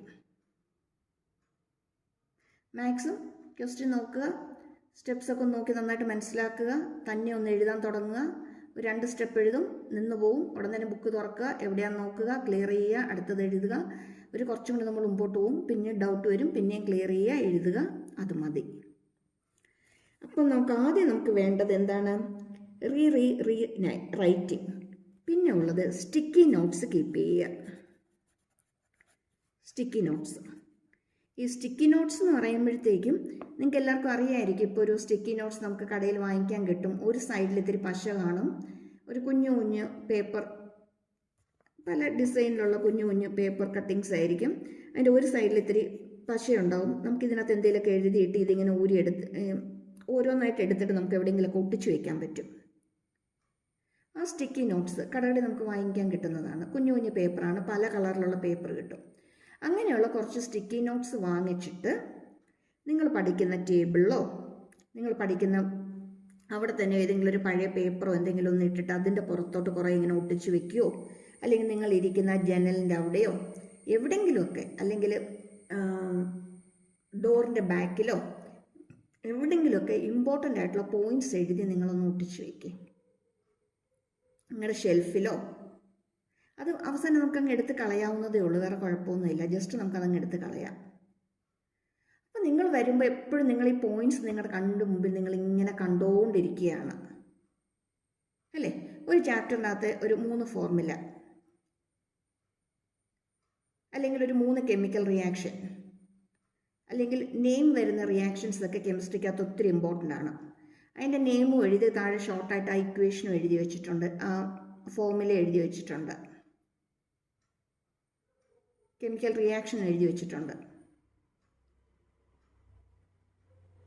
അല്ലെങ്കിൽ മാത്സിനകത്ത് ഇമ്പോർട്ടൻ്റ് ആയിട്ടുള്ള ഫോർമുലാസ് എഴുതി വെച്ചിട്ടുണ്ട്, അല്ലെങ്കിൽ ഓർത്തിരിക്കേണ്ട പോയിൻറ്റ്സ് എഴുതി വെച്ചിട്ടുണ്ട്. നിങ്ങൾ വന്ന കബോർഡിൽ നിന്ന് ബുക്ക് എടുക്കുമ്പോഴും ബുക്ക് വെക്കുമ്പോഴും നിങ്ങളുടേതായിട്ടുള്ള കാര്യങ്ങൾ നിങ്ങൾ ആ റൂമിൽ കയറി ചെയ്യുമ്പോഴും എടുക്കുമ്പോഴും അതിനകത്ത് കയറി ഇറങ്ങുമ്പോഴും നിങ്ങളുടെ ടേബിളിൻ്റെ അടുത്ത് വരുമ്പോഴും നിങ്ങൾ നിൽക്കുമ്പോഴും ഒക്കെ നിങ്ങളിത് കണ്ടുകൊണ്ടിരിക്കുകയാണ്. ഇത് കാണുമ്പോൾ തന്നെ ഓട്ടോമാറ്റിക്കായിട്ട് നിങ്ങളുടെ മൈൻഡിലേക്ക് ഇതിങ്ങനെ കയറിക്കോളും. നിങ്ങളത് തന്നെ അങ്ങ് പഠിച്ചു പോകും. നിങ്ങളുടെ ടേബിളിൻ്റെ സൈഡിൽ ഞാൻ ഒരു പഴയ ന്യൂസ് പേപ്പർ എന്തെങ്കിലും എടുത്തിട്ടിട്ട് അതിൻ്റെ പുറത്തോട്ട് ഇങ്ങനെ ഒട്ടിച്ച് വെച്ചാൽ മതി. അല്ലെങ്കിൽ ഒരു പഴയ കലണ്ടർ എന്തെങ്കിലും നിങ്ങളുടെ റൂമിൽ ഇട്ടിട്ട് അതിനകത്തേക്ക് ഒട്ടിച്ച് വെച്ചാൽ മതി. എങ്ങനെയാണോ നിങ്ങളുടെ സൗകര്യം അതനുസരിച്ച് നിങ്ങളത് ചെയ്തോളുക.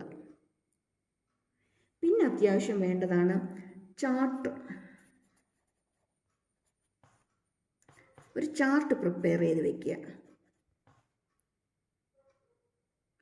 നിങ്ങൾക്കറിയാം ട്രിഗ്നോമെട്രിക്കകത്തൊക്കെ ഒത്തിരി ഇക്വേഷൻസ് പഠിക്കാനുണ്ട്. ഇതെല്ലാം കൂടി ഓർത്തിരിക്കാന്ന് വെച്ചാൽ പാടാണ്.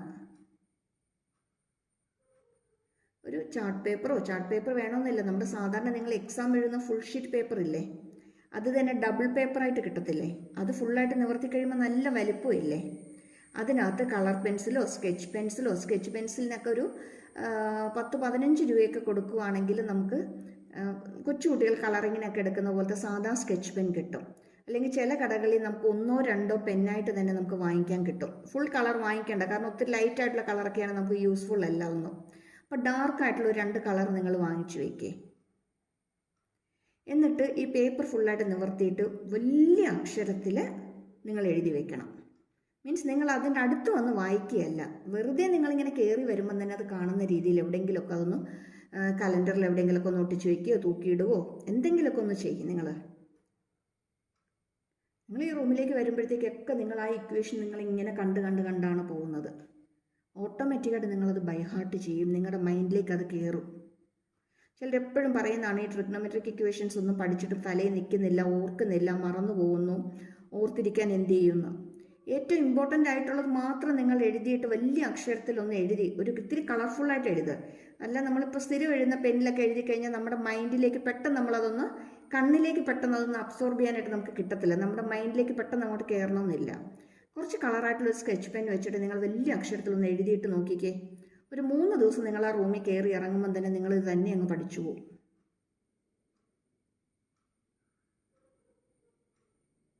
ഇതേ ഇപ്പം ഞാനിപ്പോൾ മാത്സിൻ്റെ കാര്യം പറഞ്ഞു, ഇതുപോലെ തന്നെ ബാക്കി സബ്ജക്ട്സ് നിങ്ങൾക്ക് എഴുതാവുന്നതേ ഉള്ളൂ.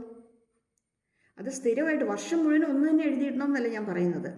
ഇപ്പോൾ ഈ മാസം നിങ്ങൾ പഠിച്ച ചാപ്റ്ററിനകത്ത് നിങ്ങൾ എന്തെങ്കിലുമൊക്കെ എഴുതിയൊക്കെ ഒന്ന് വെച്ചു, അത് പഠിച്ചു. നെക്സ്റ്റ് മന്ത് ആകുമ്പോൾ നിങ്ങളത് മാറ്റി, അല്ലെങ്കിൽ 2 വീക്ക് കഴിയുമ്പോൾ അത് മാറ്റി അടുത്തത് വെച്ചു. എക്സാം അടുത്ത് വരുമ്പോഴത്തേക്ക് ഈ പേപ്പേഴ്സ് എല്ലാം കൂടി തന്നെ ഒന്ന് മറിച്ച് നോക്കിയാൽ മതി. അത് തന്നെ നല്ലൊരു റിവിഷനായിരിക്കും നിങ്ങൾക്ക്. ഓക്കെ, ഞാൻ പറഞ്ഞ് വീഡിയോസ് ഇത്തിരി ലെന്തി ആയി പോകുന്നുണ്ടെന്ന് എനിക്കറിയാം. പെട്ടെന്ന് വൈൻഡപ്പ് ചെയ്തേക്കാം കേട്ടോ, ഇനി ഒത്തിരി നീട്ടുന്നില്ല. ഇനി അടുത്തത് നമുക്ക് അത്യാവശ്യമായിട്ട് വേണ്ടുന്ന ഒരു കാര്യം എന്ന് പറയുന്നത്, ഇതിനകത്ത് ഈ ലേണിംഗ് ടെക്നിക്കിനകത്ത് നമുക്ക് വേണ്ടുന്നത് റിവിഷനാണ്.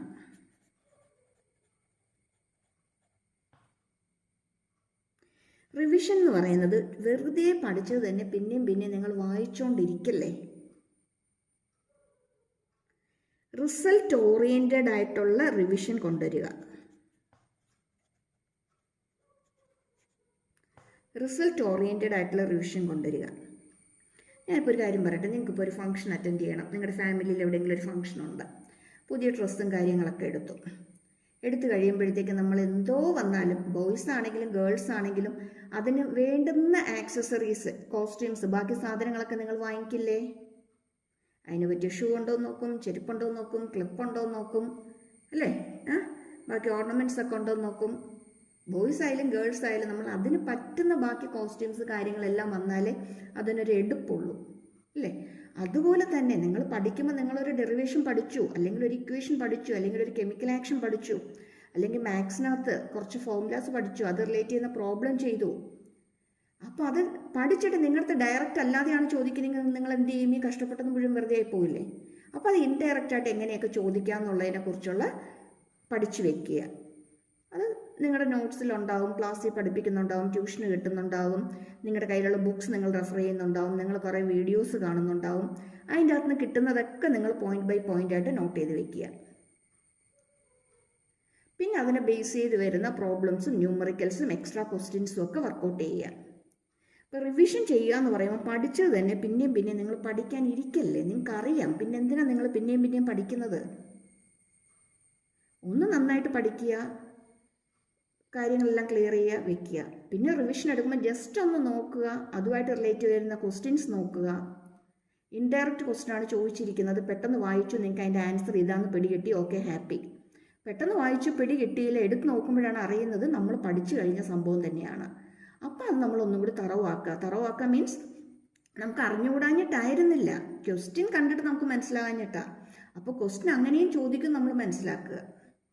അപ്പോൾ അതിൻ്റെ അകത്ത് ഡിഫറെൻ്റ് ആയിട്ട് ഏതൊക്കെ രീതി ക്വസ്റ്റ്യൻ വരാമെന്നുള്ളത് നോക്കുക.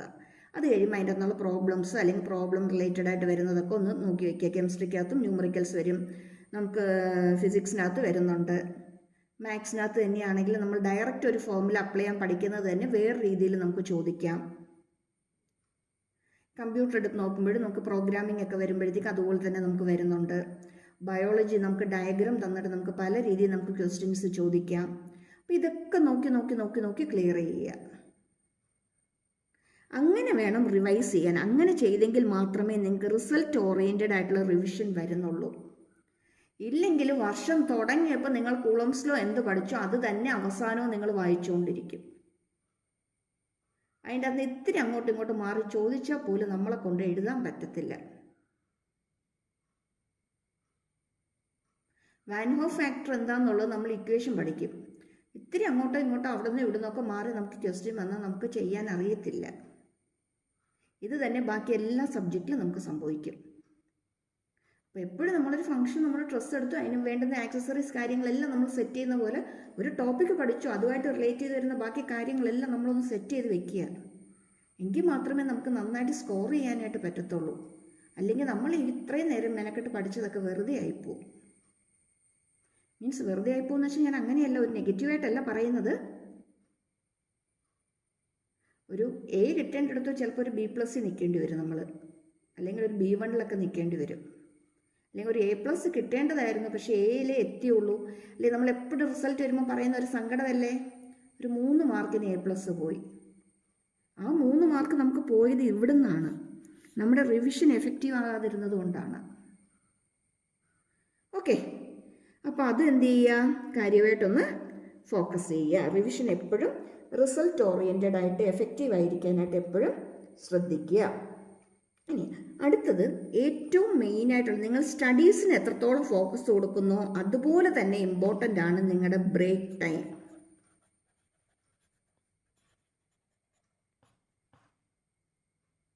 മസ്റ്റായിട്ട് നിങ്ങൾ ബ്രേക്ക് ടൈം എടുത്തിരിക്കണം. അരമണിക്കൂർ പഠിക്കുക, 3/4 മണിക്കൂർ കറങ്ങി നടക്കുക, അങ്ങനെയല്ല ഉദ്ദേശിക്കുന്നത്. നിങ്ങൾക്കിപ്പോൾ ഒരു 1 hour അല്ലെങ്കിൽ ഒരു 1.25 അല്ലെങ്കിൽ ഒരു 1:20 ഒരു മണിക്കൂർ 20 മിനിറ്റ് പഠിച്ചു, ഒരു 5-10 മിനിറ്റ് അതിൻ്റെ ഇടയ്ക്ക് ഒരു ചെറിയൊരു ബ്രേക്ക് എടുക്കും. ഒന്ന് എഴുന്നേക്ക്, നിങ്ങൾ ഇരിക്കുന്ന പൊസിഷനിൽ നിന്ന് ഒന്ന് എഴുന്നേക്ക്. അതുപോലെ തന്നെ എപ്പോഴും ഒരിടത്ത് തന്നെ ഇരുന്ന് പഠിക്കല്ലേ, പൊസിഷൻ ചേഞ്ച് ചെയ്തിരുന്ന് പഠിക്കേ. ചെയറിലിരുന്ന് പഠിക്കുക, ബെഡിലിരുന്ന് പഠിക്കുക, കുറച്ച് നേരം തറയിൽ അങ്ങോട്ട് കാലുമൊക്കെ നീട്ടിയൊക്കെ ഇരുന്നൊക്കെ അങ്ങ് പഠിക്കുക. അല്ലെങ്കിൽ താഴെ ഇരുന്ന് ഒരു പില്ലോ എടുത്ത് മടിയിൽ വെച്ചിട്ട് അതിൻ്റെ പുറത്ത് ബുക്ക് എടുത്തിരുന്ന് എഴുതി പഠിക്കുക. കുറച്ച് നേരം നടന്ന് പഠിക്കുക. അല്ലെങ്കിൽ ബുക്ക് അവിടെ ടേബിളിലോ ബെഡിലോ എവിടെയെങ്കിലും വെച്ചിട്ട് അതിൻ്റെ അടുത്ത് ഒരു 10-15 മിനിറ്റ് അവിടെ നിന്നുകൊണ്ട് വായിക്കുക. അങ്ങനെ പല രീതിയിൽ നിങ്ങളുടെ ബോഡിക്കും കൂടി അതൊരു എക്സസൈസ്, ഒരു ചേഞ്ച് ആയിക്കോളും. എന്നിട്ട് ഇതിൻ്റെ ഇടയ്ക്ക് ഒരു 5-10 മിനിറ്റ് ഒന്ന് വെള്ളം കുടിക്കുക, ഒന്ന് കറങ്ങിയിട്ട് വരിക. എന്തെങ്കിലുമൊക്കെ വല്ല കുറിക്കാനൊക്കെ ഉണ്ടെങ്കിൽ എടുത്ത് കുറിക്കുകയോ, അല്ലെങ്കിൽ അവിടെ ആരെങ്കിലുമൊക്കെ ഉണ്ടെങ്കിൽ വീട്ടിൽ ആരെങ്കിലുമൊക്കെ ഉണ്ടെങ്കിൽ ഒന്ന് ജസ്റ്റ് ഒന്ന് വർത്താനം പറഞ്ഞിട്ട് വരികയോ എടുക്കുമോ. വർത്താനം പറയുകയെന്ന് വെച്ചാൽ വാചോടിച്ച് നിന്ന് സമയം കളയരുതും. നമുക്ക് എപ്പോഴും ബോധം വേണം, പെട്ടെന്ന് തിരിച്ചു വരണം, അടുത്തത് പഠിക്കാൻ തുടങ്ങണം. ഇനി എങ്ങനെയാണെങ്കിലും ഒരു കണ്ടിന്യൂസ് നിങ്ങളൊരു 3 hour 4 hour പഠിക്കുന്നുണ്ടെങ്കിൽ അതിൻ്റെ ഇടയ്ക്ക് ഒരു 2 hour കഴിയുമ്പോഴെങ്കിലും ഒരു 10-15 മിനിറ്റ് അല്ലെങ്കിൽ 20 മിനിറ്റെങ്കിലും നിങ്ങളൊന്ന് ബ്രേക്ക് ടൈം എപ്പോഴും എടുക്കുക. പഠിത്തം നിങ്ങൾക്ക് എഫക്റ്റീവ് ആകണമെങ്കിൽ കണ്ടിന്യൂസ് ആയിട്ട് ഇരിക്കാതിരിക്കുക. ഉറപ്പായിട്ട് നിങ്ങൾ അതിൻ്റെ ഇടയ്ക്ക് നിങ്ങൾ ബ്രേക്ക് ടൈം എടുക്കുക. ഈ ബ്രേക്ക് ടൈം എടുക്കുന്നതുകൊണ്ടുള്ള ഒരു അഡ്വാൻറ്റേജ് എന്താണെന്ന് വെച്ചാൽ നമ്മുടെ ബോഡി നമുക്ക് എനർജൈസ് ചെയ്യാൻ പറ്റും. Energise your self. അതിന് ബ്രേക്ക് നമുക്ക് അത്യാവശ്യമാണ്. രണ്ട്, നമ്മുടെ മൈൻഡിനൊരു റിലാക്സേഷൻ കിട്ടാനായിട്ട്. Relax your mind. അടുത്തത് ഒന്ന് കൂളാകാനായിട്ട്, ഒന്ന് കാമാകാനായിട്ട്. പറയില്ലേ, പഠിച്ച് പ്രാന്തായി എന്ന് പറയില്ലേ. മൈൻഡൊക്കെ ഒന്ന് റിലാക്സ് ആകണ്ടേ, ഒന്ന് കാമാകണ്ടേ. മൈൻഡും കണ്ണും ബോഡിയും ഒക്കെ ഒത്തിരി ഒന്ന് റിലാക്സ് ചെയ്യണ്ടേ, ഒന്ന് തണുക്കണ്ടേ. അപ്പോൾ നമ്മൾ എന്ത് ചെയ്യണം, ഇടയ്ക്കിടയ്ക്കൊരു ബ്രേക്ക് ടൈം എടുത്തോണം. ഇനി ഈ ബ്രേക്ക് ടൈം എന്ന് പറയുമ്പോഴത്തേക്കും ഞാൻ നിങ്ങളുടെ അടുത്ത് പറയുന്നത്, ഒരു അവധി ദിവസമൊക്കെ ആണെങ്കിൽ അത്യാവശ്യം കുറച്ച് നേരം ഒന്ന് മൊബൈൽ കാണുമോ, ഒരു ഫിലിം കാണുമോ, അത്യാവശ്യം നിങ്ങൾ കളിക്കാനൊക്കെ ഒന്ന് ഇറങ്ങുന്നവരാണെങ്കിൽ വീട്ടിൽ നിന്ന് പെർമിഷനൊക്കെ ചോദിച്ചിട്ട് ഒന്ന് കളിക്കാൻ പോവോ, എന്തെങ്കിലുമൊക്കെ ഒന്ന് ചെയ്തോ. അതുമൊക്കെ നമുക്ക് വേണ്ടതാണ്. അതുമൊക്കെ നമ്മുടെ പഠിത്തത്തിൻ്റെ പാർട്ട് തന്നെയാണ്. നിങ്ങൾ പഠിക്കാതെ ഉഴപ്പി നടന്നിട്ട് വീട്ടിൽ പെർമിഷൻ ചോദിക്കുമ്പോഴാണ് ഇതിനൊന്നിനും നിങ്ങൾക്ക് പെർമിഷൻ കിട്ടാത്തത്. നിങ്ങൾക്ക് കിട്ടുന്ന ടൈം നിങ്ങൾ നല്ല രീതിയിൽ പഠിക്കുവാണെങ്കിൽ ഒരു നേരം നിങ്ങൾക്കൊന്ന് ഫിലിം കാണണം, അല്ലെങ്കിൽ നിങ്ങളൊന്ന് മൂവി എന്തെങ്കിലും ഒന്ന് കാണുകയാണ്, അല്ലെങ്കിൽ എന്തെങ്കിലും നിങ്ങൾക്കൊന്ന് വെബ് സീരീസ് എന്തെങ്കിലുമൊക്കെ നിങ്ങളൊന്ന് മൊബൈലിൽ കാണുന്നു, അല്ലെങ്കിൽ ഫ്രണ്ട്സുമായിട്ടൊന്ന് പുറത്ത് പോകണം, അല്ലെങ്കിൽ ഒന്ന് പുറത്ത് എല്ലാവരും കൂടി ഒന്ന് വാചോടിച്ചൊക്കെ ഇരിക്കുന്നു, അല്ലെങ്കിൽ ഒന്ന് കളിക്കാൻ ഇറങ്ങുന്ന എന്തെങ്കിലുമൊക്കെ കാര്യത്തിൽ നിങ്ങൾക്ക് ചോദിക്കുകയാണെങ്കിൽ ഉറപ്പായിട്ട് നിങ്ങളുടെ വീട്ടിൽ നിങ്ങൾക്ക് പെർമിഷൻ കിട്ടും, കിട്ടാതിരിക്കില്ല. അപ്പം എടുക്കുന്ന ബ്രേക്ക് ടൈം കൂടി വെറുതെ അലസരായിട്ടിരുന്ന് വെറുതെ ടൈം വേസ്റ്റ് ചെയ്തുകൊണ്ടിരിക്കാതെ കുറച്ച് എഫക്റ്റീവായിട്ട് യൂസ്ഫുള്ളായിട്ട് നിങ്ങൾ നിങ്ങളുടെ ബ്രേക്ക് ടൈം എപ്പോഴും യൂട്ടിലൈസ് ചെയ്യാനായിട്ട് നിങ്ങൾ എപ്പോഴും നോക്കണം.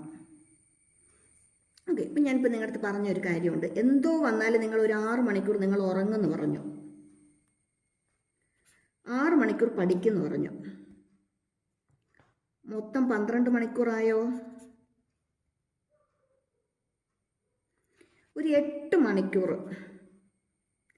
എന്തൊക്കെ വന്നാലും ഒരു ദിവസം നമ്മളെ പഠിപ്പിക്കുന്ന ടൈമാണ്. നമ്മൾ പഠിക്കുന്നതല്ല, നമ്മളെ പഠിപ്പിക്കുന്ന ടൈമാണ്. സ്കൂളാകാം, ട്യൂഷനാകാം, പിന്നെ രാവിലെ പോയി വരാനുള്ള സമയം അല്ലേ, നമ്മൾ വീട്ടിൽ നിന്ന് തൊട്ടടുത്തായിരിക്കത്തില്ല, അപ്പോൾ നമുക്ക് പോയി വരാനുള്ള സമയം എല്ലാം കൂടി കൂട്ടി എങ്ങനെ വന്നാലും നമുക്കൊരു 8 മണിക്കൂർ. അപ്പോൾ നമുക്കിപ്പോൾ ഇത് മൊത്തത്തിൽ എത്രയായി? 20 hours നമ്മുടേത് തീർന്നു കിട്ടി.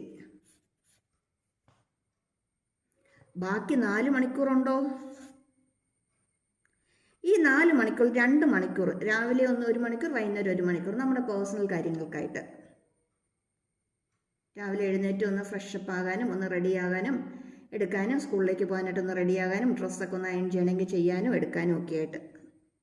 വൈകുന്നേരം 1 മണിക്കൂർ ഒന്നൊന്ന് ക്ഷീണമൊക്കെ മാറ്റി ഒന്ന് ഫ്രഷായി ഒന്ന് ചായയൊക്കെ കുടിച്ചു, ഒന്ന് TV ഒക്കെ നോക്കിയിരുന്നു, അല്ലെങ്കിൽ മൊബൈലൊക്കെ ഒത്തിരി നേരമൊക്കെ എടുത്തിരുന്നു, ഒന്ന് റെസ്റ്റ് എടുത്തു. എല്ലാം കൂടി ചേർത്ത് ഒരു 1 മണിക്കൂർ. ഇപ്പോൾ രാവിലെ 1 മണിക്കൂർ, വൈകിട്ട് 1 മണിക്കൂർ, 2 മണിക്കൂർ. ബാക്കി എന്നാലും നിങ്ങൾക്ക് എത്ര മണിക്കൂറുണ്ട്? 2 മണിക്കൂറുണ്ട്. ശരിയാണോ? നോക്കിക്കേ, 6 മണിക്കൂർ ഉറക്കം, 6 മണിക്കൂർ സെൽഫ് സ്റ്റഡി, 8 മണിക്കൂർ നമ്മളെ പഠിപ്പിക്കാൻ എടുക്കുന്ന സമയം,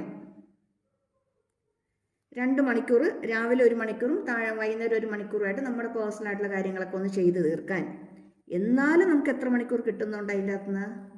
പിന്നെയും നമുക്ക് അതിൻ്റെ അകത്തുനിന്ന് ഒരു 2 മണിക്കൂർ നമുക്ക് അതിൻ്റെ അകത്തുനിന്ന് വരും. ശരിയാണോ?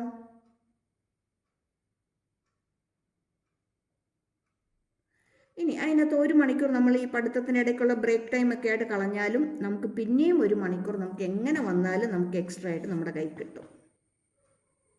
അപ്പം ഉറപ്പായിട്ട് നമുക്ക് ബ്രേക്ക് ടൈമിനുള്ള സമയം നമ്മുടെ ആവശ്യത്തിനുണ്ട്.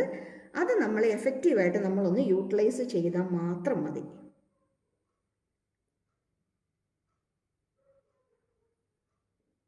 അതുപോലെ ഒരു സൺഡേ, ഒരു സാറ്റർഡേ, ഒരു അവധിയുള്ള ഒരു ദിവസമാണ്.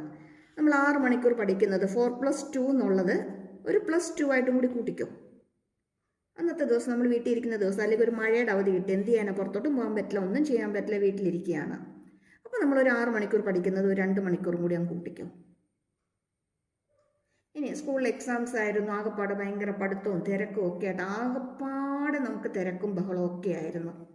ഒത്തിരി എഴുതാനും റെക്കോർഡ് സബ്മിറ്റ് ചെയ്യാനും അതും ഇതും ഒക്കെ ആയിട്ട് നമ്മൾ ആകെപ്പാടെ ടയേർഡാണ്. ആ വീക്കെൻഡിൽ നിങ്ങൾ 6 മണിക്കൂർ എന്നുള്ളത് നിങ്ങളങ്ങ് കുറച്ചോ, 4 മണിക്കൂറോ 3 മണിക്കൂറോ ആക്കിക്കോ, ഒരു കുഴപ്പമില്ല.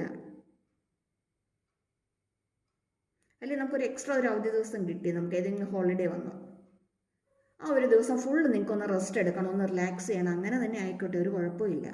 രാവിലെ നന്നായിട്ട് ഉറങ്ങി താമസിച്ച് എഴുന്നേൽക്കുക, പതുക്കെ ഫുഡ് അടിക്കുക, ഒന്ന് അവിടെ ഇവിടെയൊക്കെ ഒന്ന് തപ്പിത്തടഞ്ഞൊക്കെ വീട്ടിലൊക്കെ അവിടെ ഇവിടെയൊക്കെ എല്ലാവരോടും ആജോടിച്ച് തട്ടിമുട്ടിയൊക്കെ നടക്കുക, അല്ലെങ്കിൽ നിങ്ങളുടേതായിട്ടുള്ള എന്തെങ്കിലും കാര്യങ്ങളൊക്കെ ചെയ്യാനുള്ളത് ചെയ്യുക, ഉച്ചയ്ക്ക് കഴിക്കുക, ഒന്ന് കയറി കിടന്ന് ഉറങ്ങുക, വൈകുന്നേരം ഫ്രണ്ട്സൊക്കെ ഉണ്ട് ഒന്ന് ചാറ്റ് ചെയ്യുക, എടുക്കുക, പിന്നെ നിങ്ങളുടെ കയ്യിൽ നിങ്ങളങ്ങ് പോകുക. ഒരു ഫുൾ ഡേ നിങ്ങൾ റിലാക്സ് ചെയ്തു, ഒരു കുഴപ്പമില്ല.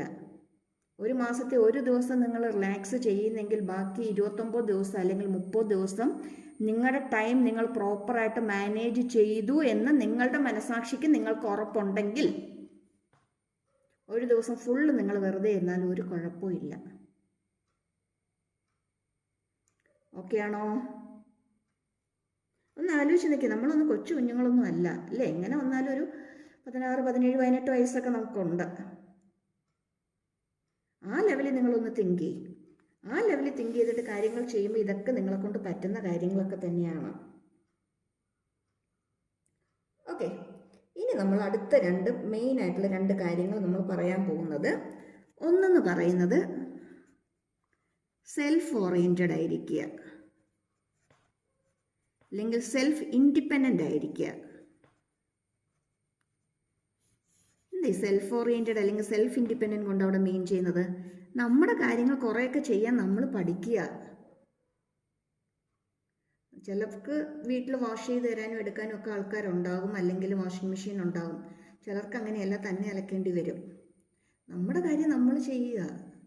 തന്നെ അലക്കേണ്ടവരാണെങ്കിൽ ആ വീക്ക് ഡേയ്സ് ഒരു ദിവസം കിട്ടുന്ന ദിവസം നമുക്ക് അലക്കണം, നമ്മുടെ കാര്യങ്ങൾ നമ്മൾ തന്നെയല്ലേ നോക്കേണ്ടത്. നമ്മളത് ചെയ്യുക, നമ്മളതിനുള്ള ടൈം മാനേജ് ചെയ്ത് പ്രോപ്പറായിട്ട് നമ്മുടെ കാര്യങ്ങൾ നമ്മൾ ചെയ്തു പോവുക. ഇനി വീട്ടിലിനി മെഷീനുണ്ട്, അലക്കിയൊക്കെ തരും. നമ്മുടെ തുണികൾ, നമ്മുടെ കാര്യങ്ങളൊക്കെ നമ്മൾ തന്നെ മടക്കി വെക്കുക. അല്ലെ രാവിലെ ഈ തിരക്കിൻ്റെ ഇടയ്ക്ക് നമ്മൾ ഓടി ചെല്ലും പാരൻസിനടുത്ത്, അല്ലെങ്കിൽ ആരാ ഉള്ളതെന്ന് വെച്ചാൽ നമ്മൾ ഓടി ചെന്നിട്ട് എൻ്റെ യൂണിഫോം കണ്ടോ, എൻ്റെ അത് കണ്ടോ, ഇത് കണ്ടോ എന്ന് പറഞ്ഞ് ബഹളമാണ്. അതിൻ്റെ ആവശ്യം എന്താ? നമ്മുടെ തുണികൾ, നമ്മുടെ കാര്യങ്ങൾ, നമ്മുടെ ബുക്സ് കാര്യങ്ങളൊക്കെ നമ്മുടെ കയ്യിൽ ഇരിപ്പുണ്ട്. അതേപോലെ നമുക്കിടാനുള്ള യൂണിഫോം, നമ്മുടെ ഡ്രസ്സ് മെറ്റീരിയൽസ് കാര്യങ്ങൾ രാവിലെ പെട്ടെന്ന് എടുക്കാനുള്ളതെല്ലാം നമ്മൾ തന്നെ അറേഞ്ച് ചെയ്ത് വെക്കുക. നമ്മൾ അറേഞ്ച് ചെയ്ത് വെച്ചാൽ പിന്നെ രാവിലെ ഇനി വേറൊരാളുടെ പുറകെ നമ്മൾ ഓടി നടക്കണോ? നമ്മുടെ കാര്യങ്ങൾ നമുക്ക് തന്നെ അങ്ങ് ചെയ്യാൻ പറ്റത്തില്ലേ പ്രോപ്പറായിട്ട്? അതുപോലെ തന്നെ പഠിത്തമായിട്ട് റിലേറ്റ് ചെയ്ത് വരുമ്പോൾ വേറൊരു ഇമ്പോർട്ടൻറ്റ് കാര്യമാണ്, സ്ഥിരം പറയുന്ന ഒരു കംപ്ലയിൻ്റ് ആണ്, മിസ് ക്ലാസ്സിൽ പഠിപ്പിച്ച് ഒരു വക മനസ്സിലായില്ല, അല്ലെങ്കിൽ അവിടെ ട്യൂഷന് പോകുന്നുണ്ട്, ഇവിടുത്തെ ട്യൂഷന് പോകുന്നുണ്ട്, ഒരു പ്രയോജനവും ഇല്ല. യൂട്യൂബൊക്കെ നോക്കുന്നുണ്ട്, വീഡിയോ ക്ലാസ് എടുക്കുന്നുണ്ട്, ഓൺലൈൻ ക്ലാസ് ഉണ്ട്, ആപ്പ് എടുത്തിട്ടിട്ടുണ്ട്, ഒരു പ്രയോജനവും ഇല്ല. നമ്മൾ അങ്ങനെ പറഞ്ഞിട്ട് കാര്യമില്ല, നമുക്ക് പഠിച്ചല്ലേ പറ്റുള്ളൂ. ഇപ്പം എവിടെയെങ്കിലും ഒരിടത്ത് നിങ്ങൾക്ക് കിട്ടുന്നത് മനസ്സിലാകുന്നില്ലെങ്കിൽ നിങ്ങൾക്ക് വേറെ സോഴ്സുകളുണ്ട്. ഈ പറഞ്ഞ എവിടെന്നെങ്കിലൊക്കെ ഒരിടത്ത് നിങ്ങൾക്ക് കിട്ടുന്നത് മനസ്സിലാകുന്നില്ല, അല്ലെങ്കിൽ നിങ്ങൾ അടുത്ത സോഴ്സ് നോക്ക്, നിങ്ങൾക്ക് പറ്റുന്നത് ഏതാണെന്ന് വെച്ചാൽ നിങ്ങൾ അതിൽ നിങ്ങൾ ഡിപ്പെൻഡ് ചെയ്യും. എന്തായാലും എല്ലായിടവും കൂടി ഒരു വിധത്തിൽ ഇതെല്ലാം നിങ്ങൾക്ക് നോക്കിയിട്ട് മനസ്സിലാകുന്നില്ല എന്ന് പറയുന്നതിനകത്ത് റീസണബിൾ അല്ല. ഒരാൾ പഠിപ്പിക്കുന്നതോ അല്ലെങ്കിൽ ഒരാൾ പറഞ്ഞു തരുന്നതോ മനസ്സിലാകാതെ വരാം, അത് വേറൊരാൾ പറഞ്ഞു തരുമ്പോൾ അത് ക്ലിയർ ആവും. ഇല്ലെങ്കിൽ ഇപ്പോൾ ആരെങ്കിലും പറഞ്ഞു തന്നാൽ നിങ്ങൾക്ക് ക്ലിയർ അല്ലെങ്കിൽ അതിൻ്റെ ബുക്ക് എടുത്ത് വായിച്ചു നോക്കിയാൽ നിങ്ങൾക്ക് മനസ്സിലാവും, അല്ലെങ്കിൽ നോട്ട്സ് എടുത്ത് പഠിച്ചാൽ നിങ്ങൾക്ക് മനസ്സിലാവും. ഇതിനൊക്കെ ഏറ്റവും വലിയ ഹെൽപ്പ് എന്ന് പറയുന്നത് നിങ്ങൾക്ക് നിങ്ങളുടെ ഫ്രണ്ട്സ് തന്നെയാണ്, നിങ്ങളുടെ ഫ്രണ്ട് സർക്കിൾ തന്നെയാണ്. നിങ്ങൾ കൂടി ഇരിക്കുമ്പോൾ കുറച്ചൊന്ന് പഠിത്ത കാര്യങ്ങൾ കൊണ്ട് എടുത്തിടുക. ആ ഡെറിവേഷൻ എനിക്ക് എത്ര പഠിച്ചിട്ട് മനസ്സിലാവുന്നില്ല, അല്ലെങ്കിൽ ആ സ്റ്റെപ്പ് എഴുതി വരുമ്പോൾ എനിക്ക് കിട്ടുന്നില്ല. കൂട്ടത്തിലുള്ള ആർക്കെങ്കിലുമൊക്കെ അറിയാവുന്നവർ കാണുമല്ലോ, അവർ നിങ്ങൾക്ക് പറഞ്ഞു തരും. ഒരു പക്ഷേ എന്ത് കാര്യവും ഏറ്റവും കൂടുതൽ നിങ്ങളുടെ ഈ പ്രായത്തിൽ നിങ്ങൾക്ക് ഏറ്റവും കൂടുതൽ നിങ്ങൾക്ക് മനസ്സിലാവുന്നത്, നിങ്ങൾ ഏറ്റവും കൂടുതൽ ട്രസ്റ്റ് ചെയ്യുന്നത് നിങ്ങളുടെ ഫ്രണ്ട്സിനെയാണ്, ഏറ്റവും കൂടുതൽ ഷെയർ ചെയ്യുന്നത് നിങ്ങളുടെ ഫ്രണ്ട്സുമായിട്ടാണ്. അപ്പോൾ അവർ പറഞ്ഞു തരുമ്പോൾ നിങ്ങൾക്ക് മനസ്സിലാകാതിരിക്കുമോ? അവരൊന്ന് സിംപ്ലിഫൈ, നമ്മൾ 2 ക്വസ്റ്റ്യൻ അങ്ങോട്ട് പറഞ്ഞു കൊടുക്കുമ്പോൾ ഉറപ്പായിട്ടും ഒരെണ്ണം അവരിങ്ങോട്ട് പറഞ്ഞു തരാതിരിക്കില്ല. അപ്പോൾ എപ്പോഴും നമ്മൾ മറ്റുള്ളവരെ ബ്ലെയിം ചെയ്ത് മാറ്റി നിർത്താതെ നമ്മുടെ കാര്യങ്ങളിലേക്ക് നമ്മൾ എപ്പോഴും തിരിച്ചു വരിക. അതവിടെ പഠിപ്പിച്ച് മനസ്സിലായില്ല, ഇവിടെ പഠിപ്പിച്ച് മനസ്സിലായില്ല, അപ്പോൾ എനിക്ക് വേറൊരു ബുക്കുണ്ട്, ഞാൻ ആ ബുക്ക് എടുത്ത് വായിച്ച് നോക്കണം. അല്ലെങ്കിൽ question paper, previous question paper ഉണ്ട്, അത് നോക്കണം. അല്ലെങ്കിൽ യൂട്യൂബ് എവിടെയെങ്കിലുമൊക്കെ കിട്ടാനുണ്ട്, എടുക്കാനുണ്ട്, നോക്കാനുണ്ട്, അതിൻ്റെ അകത്ത് നമ്മൾ നോക്കി. ക്ലാസ്സുകളുണ്ട്, അത് നമ്മൾ ചെക്ക് ചെയ്തു, അത് നമ്മൾ ക്ലിയർ ചെയ്തു. അല്ലെങ്കിൽ നമ്മുടെ ഫ്രണ്ട്സിനോട് നമ്മൾ ചോദിച്ചു, അല്ലെങ്കിൽ ടീച്ചേഴ്സിനോട് നമ്മൾ ചോദിച്ചു, നമ്മളത് ക്ലിയർ ചെയ്യുക. നമ്മുടെ ഡൗട്ട്സ് എന്തായാലും നമ്മൾ ചോദിച്ച് തന്നെ ക്ലിയർ ചെയ്യുക. സിമ്പിളായിരിക്കും, പക്ഷെ അത് ക്ലിയർ ചെയ്തതിന് ഇപ്പോൾ ഞാൻ പറയാം, വലിയൊരു മാത്സിൻ്റെ വലിയൊരു പ്രോബ്ലം നിങ്ങൾ ചെയ്യാൻ പഠിച്ചു, അതിൻ്റെ അകത്ത് എവിടെയെങ്കിലും ചെറിയൊരു സ്റ്റെപ്പ് LCM കാണാനുണ്ട്. LCM കാണാൻ ചെറിയ ക്ലാസ്സിൽ നമ്മൾ നന്നായിട്ട് പഠിച്ച് ഫുൾ മാർക്കൊക്കെ വാങ്ങിച്ചതാണ്, പക്ഷെ ഇപ്പം മറന്നുപോയി. അത് ചോദിക്കുന്ന നാണക്കേടാന്ന് മനസ്സിൽ വിചാരിച്ചുകൊണ്ടിരുന്നാൽ ആ പ്രോബ്ലം എത്ര വലിയ ഡെറിവേഷനും എത്ര വലിയ ഇക്വേഷനും എത്ര വലിയ ട്രിഗ്നോമെട്രിക് റിലേഷൻസും എത്ര വലിയ സംഭവങ്ങൾ നിങ്ങൾ പഠിച്ചു വെച്ചിട്ടുണ്ടെന്ന് പറഞ്ഞാൽ ആ സ്റ്റെപ്പ് ക്ലിയർ ആകാൻ നിങ്ങൾ ബാക്കി ചെയ്യുമോ? ഇല്ല. അപ്പം നമ്മളത് ചോദിച്ച് മനസ്സിലാക്കി നമ്മൾ ക്ലിയർ ചെയ്യുക. അടുത്ത് നമുക്ക് വേണ്ടുന്ന ഒരു കാര്യമാണ്, ഇതെല്ലാം നമുക്ക് ഓക്കെ ആകണമെങ്കിൽ, ഇതെല്ലാം നമുക്ക് പോസിബിൾ ആകണമെന്നുണ്ടെങ്കിൽ മസ്റ്റായിട്ട് നമുക്ക് വേണ്ടുന്ന ഒരു കാര്യമാണ് hard work plus positive attitude. എല്ലാ ദിവസവും നമ്മുടെ ലൈഫിൽ ഒരുപോലെ ആയിരിക്കണമെന്നില്ല. നെഗറ്റീവായിട്ടുള്ള കാര്യങ്ങൾ നമ്മുടെ ലൈഫിൽ സംഭവിക്കാം, എവിടെ നിന്ന് വേണമെങ്കിലും. സ്കൂളിലോ വീട്ടിലോ നമ്മുടെ ഫ്രണ്ട് സർക്കിളിലോ പോകുന്ന വഴിക്കോ വരുന്ന വഴിക്കോ ഒക്കെ നമുക്കങ്ങ് എന്തെങ്കിലും നമ്മളൊന്ന് മൂഡ് ഓഫ് ആക്കുന്ന, അല്ലെങ്കിൽ ഒരു അൺപ്ലസൻ്റ് ആയിട്ടുള്ള എന്തെങ്കിലുമൊക്കെ ഒന്ന്, നമ്മൾ ചിലപ്പം എല്ലാ ദിവസവും നമ്മൾ ഒരേപോലെ ഒരേ മൈൻഡ് സെറ്റിൽ തന്നെ ആയിരിക്കണമെന്നില്ല. അപ്പം നെഗറ്റീവായിട്ടുള്ള കാര്യങ്ങൾ കുറേയൊക്കെ അങ്ങ് അവോയ്ഡ് ചെയ്ത് കളയുക. അതിനെക്കുറിച്ച് ഒത്തിരി ബോധേഡായിട്ട് റീത്തിങ്ക് ചെയ്തിരിക്കല്ലേ. ഉടൻ തന്നെ പിറ്റേ ദിവസം നമ്മുടെ കാര്യങ്ങൾ എന്താണെന്നുള്ളത് നമ്മൾ നോക്കുക, നമ്മൾ അതിലേക്ക് പോവുക. വന്നു പിറ്റേ ദിവസത്തെ സ്കൂൾ ടൈം ടേബിൾ നോക്കി, എന്തൊക്കെ നമുക്ക് പഠിക്കാനുണ്ട് ചെയ്യാനുണ്ട്, നമ്മളത് നോക്കി, നമ്മൾ ചെയ്തു പഠിച്ചു, രാവിലെ നമ്മുടെ കാര്യങ്ങൾ സെറ്റാക്കി നമ്മൾ പോയി. അതിൻ്റെ ഇടയ്ക്ക് നമ്മൾ വറീഡാകാനും ബോധേഡാകാനും നമുക്ക് വേണ്ടുന്ന കാര്യങ്ങളാണെങ്കിൽ മാത്രം. എപ്പോഴും പറയുന്ന ഒരു ചൊല്ലുണ്ടല്ലോ, ഏതൊരു സിറ്റുവേഷനും ഏതൊരു കാലവും മാറാതിരിക്കില്ല, അല്ലെങ്കിൽ മുമ്പോട്ട് പോകാതിരിക്കില്ല. ഇന്ന് നമ്മൾ ഏറ്റവും വലിയ ദുഃഖം അല്ലെങ്കിൽ ഏറ്റവും വലിയ വിഷമം അല്ലെങ്കിൽ നമുക്ക് ഏറ്റവും വലിയ സങ്കടം എന്ന് പറയുന്നത് 2 ദിവസം കഴിയുമ്പോഴത്തേക്കും ആ ഒരു സിറ്റുവേഷനെ ഓവർകം ചെയ്ത് നമ്മൾ മുമ്പോട്ട് പോയേ പറ്റുള്ളൂ. അതാണ് ലൈഫ്. അപ്പോൾ നമ്മൾ ആ ഒരു ലെവലിൽ എപ്പോഴും നമ്മൾ പോസിറ്റീവ് മൈൻഡ് എപ്പോഴും നമ്മൾ കീപ്പ് ചെയ്യാൻ നോക്കുക. പിന്നെ എപ്പോഴും എന്തായിരിക്കുക, ഹാർഡ് വർക്കിംഗ് ആയിരിക്കുക. ഊണും ഉറക്കവും ആഹാരവും എല്ലാം കളഞ്ഞ് ഉറക്കം ഉളച്ചിരിക്കുക എന്നല്ല പറയുന്നത്. എപ്പോഴും നമ്മുടെ വർക്കിൽ നിന്നും നമുക്ക് റിസൾട്ട് കിട്ടും എന്ന കോൺഫിഡൻറ്റോടുകൂടി നമ്മൾ ഹാർഡ് വർക്ക് ചെയ്യുക, നമ്മൾ എഫേർട്ട് എടുക്കുക. ഈ ഇത്രയും കാര്യങ്ങളാണ് പഠിക്കുമ്പോൾ നമ്മൾ മെയിനായിട്ട് നമ്മുടെ മൈൻഡിൽ കീപ്പ് ചെയ്യേണ്ടത്. ഇതൊക്കെ കുഞ്ഞു കുഞ്ഞു കാര്യങ്ങളാണ്, പക്ഷെ എല്ലാം കൂടി കോർത്തെടുക്കുമ്പോൾ അതിൻ്റെ റിസൾട്ട് എന്ന് പറയുന്നത് ഒത്തിരി വലുതായിരിക്കും നമ്മുടെ ലൈഫിലേക്ക് കൊണ്ടുവരുന്നത്. നിങ്ങളൊന്ന് ആലോചിച്ച് നോക്കി, നിങ്ങൾക്ക് ഇന്നൊരു എക്സാം ഉണ്ട് ക്ലാസ്സിൽ, 50 മാർക്കിൻ്റെ ക്വസ്റ്റ്യനാണ്. ആകെ 30 മാർക്കിൻ്റെ നിങ്ങൾക്ക് പഠിക്കാൻ പറ്റിയിട്ടുള്ളൂ. അതിൻ്റെ അകത്ത് നിങ്ങൾക്കൊരു 28 മാർക്ക് കിട്ടി. 50-ൽ 28 എന്ന് പറയുമ്പോഴത്തേക്കും എല്ലാവരും പറയും കുഴപ്പമില്ല, അത്ര നല്ല മാർക്കൊന്നും അല്ല. പക്ഷെ നിങ്ങളുടെ മൈൻഡിൽ നിങ്ങൾ നോക്കി, 30 മാർക്കിൻ്റെ ക്വസ്റ്റ്യനെ നിങ്ങൾ പഠിച്ചിട്ടുണ്ടായിരുന്നുള്ളൂ, അല്ലെങ്കിൽ 2 ചാപ്റ്റർ പഠിച്ചുള്ളൂ. അതിൻ്റെ അകത്ത് നിങ്ങൾക്ക് 28 കിട്ടി. 2 മാർക്കേ നമുക്ക് അതിൻ്റെ അകത്ത് നിന്ന് പോയിട്ടുള്ളൂ. അതെന്താണെന്നുള്ളത് നമ്മൾ ഫൈൻഡ് ഔട്ട് ചെയ്ത് നമ്മൾ ക്ലിയർ ചെയ്തു. നിങ്ങൾ ഹാപ്പിയാണ്, നമ്മുടെ മൈൻഡ് പോസിറ്റീവ് ആയിരിക്കും, സെൽഫ് കോൺഫിഡൻ്റ് ആയിരിക്കും നമ്മൾ. ഇനിയും ആ 30 മാർക്ക് പഠിച്ചതിൻ്റെ അകത്ത് 28 വാങ്ങിക്കാൻ പറ്റിയെങ്കിൽ 50 പഠിച്ചിരുന്നെങ്കിൽ ഉറപ്പായിട്ടും നമുക്കൊരു 45+ നമുക്ക് കിട്ടുമെന്നുള്ള ഉറപ്പ് നമുക്കുണ്ട്. ശരിയാണോ? ഉണ്ട്. അപ്പോൾ അടുത്ത എക്സാം എത്തുന്നതിന് മുമ്പായിട്ട് അല്ലെങ്കിൽ അടുത്തത് എത്തുന്നതിന് മുമ്പായിട്ട് നമ്മൾ ആ ബാക്കിയും കൂടി നമ്മൾ കംപ്ലീറ്റ് ചെയ്യുക. എന്നിട്ട് ബാക്കിയും കൂടി ഫുള്ളായിട്ട് എഴുതി നമ്മളൊരു 45+ലേക്ക് എത്താൻ പറ്റും എന്നുള്ള ലെവലിലേക്ക് നമ്മൾ എത്തുക. എന്നാൽ ഒരു 50 മാർക്കിൻ്റെ പരീക്ഷയ്ക്ക് 10 മാർക്കിൻ്റെ ഞാൻ പഠിച്ചിട്ട് പോയി അതിൻ്റെ അകത്ത് ഒരു 5 മാർക്ക് എഴുതി അതിൻ്റെ അകത്ത് എനിക്കൊരു 3 മാർക്ക് കിട്ടി. നല്ല പനിയോ അസുഖമോ എന്തെങ്കിലും ബുദ്ധിമുട്ടൊക്കെ ഉള്ള ദിവസം അങ്ങനെ സംഭവിച്ചാൽ കുഴപ്പമില്ല. പക്ഷേ ഇതൊരു ശീലമാക്കരുത്. മിസ് അന്ന് വീഡിയോയിൽ പറഞ്ഞില്ലേ 50 മാർക്കിന് 30 മാർക്കിൻ്റെ പഠിച്ച് 28 മാർക്ക് കിട്ടി, ഹാപ്പി ആയെന്ന്. അതുകൊണ്ട് ഞാൻ 10 മാർക്കിന് പഠിച്ചു 5 മാർക്കിൻ്റെ എഴുതി 3 മാർക്കിൻ്റെ കിട്ടി. അങ്ങനെ ചിന്തിക്കരുത് കേട്ടോ. അത് വേണ്ട നമുക്ക്. ഞാൻ പറയുന്നത് നിങ്ങൾക്ക് പഠിക്കാൻ പറ്റിയില്ല, 3 ചാപ്റ്റർ പഠിച്ചോളൂ, മതി 3 ചാപ്റ്റർ. അതിൻ്റെ അകത്ത് 30 മാർക്കിൻ്റെ ക്വസ്റ്റ്യൻ 28 മാർക്ക് നിങ്ങൾക്ക് കോൺഫിഡൻ്റ് ആയിട്ട് എഴുതാൻ പറ്റി, മതി, നിങ്ങൾ ബോൾഡാണ്. ബാക്കിയും കൂടി പഠിച്ചാൽ നിങ്ങൾക്ക് ചെയ്യാൻ പറ്റും. അങ്ങനെ തിങ്ക് ചെയ്യ്. ഇനി നിങ്ങൾ പഠിക്കുന്നത് എപ്പോഴും ഇന്ന് നിങ്ങൾ പഠിക്കുന്നത് നാളെ ക്ലാസ്സിൽ ക്വസ്റ്റ്യൻ ചോദിക്കും എന്നുള്ളത് കൊണ്ടോ അല്ലെങ്കിൽ നാളെ ഒരു യൂണിറ്റ് ടെസ്റ്റ് ഉള്ളത് കൊണ്ടോ അല്ലെങ്കിൽ നാളെ ഒരു ക്ലാസ് ടെസ്റ്റ് ഉള്ളത് കൊണ്ടോ അല്ല. ഇന്ന് നിങ്ങൾ എന്ത് പഠിക്കുന്നോ അത് നിങ്ങൾക്ക് പബ്ലിക് എക്സാമിന് എഴുതാൻ വേണം. പബ്ലിക് എക്സാം കഴിഞ്ഞിട്ട് നിങ്ങൾ എന്തെങ്കിലും ഒരു ഹയർ കോഴ്സിന് പോകാനായിട്ട് എന്തെങ്കിലും ഒരു ടെസ്റ്റോ കാര്യങ്ങളോ മീൻസ് എൻട്രൻസ് ടെസ്റ്റോ എന്തെങ്കിലുമൊക്കെ ഒരു ടെസ്റ്റോ കാര്യങ്ങളോ എഴുതുന്നുണ്ടെങ്കിൽ അതിനും കൂടി നിങ്ങൾക്ക് വേണം. ഇതുമായിട്ട് റിലേറ്റ് ചെയ്യുന്ന ഹയർ കോഴ്സിന് തന്നെയാണ് നിങ്ങൾ പോകുന്നതെങ്കിൽ ബേസിക് നിങ്ങൾക്ക് തറവായിരിക്കണം.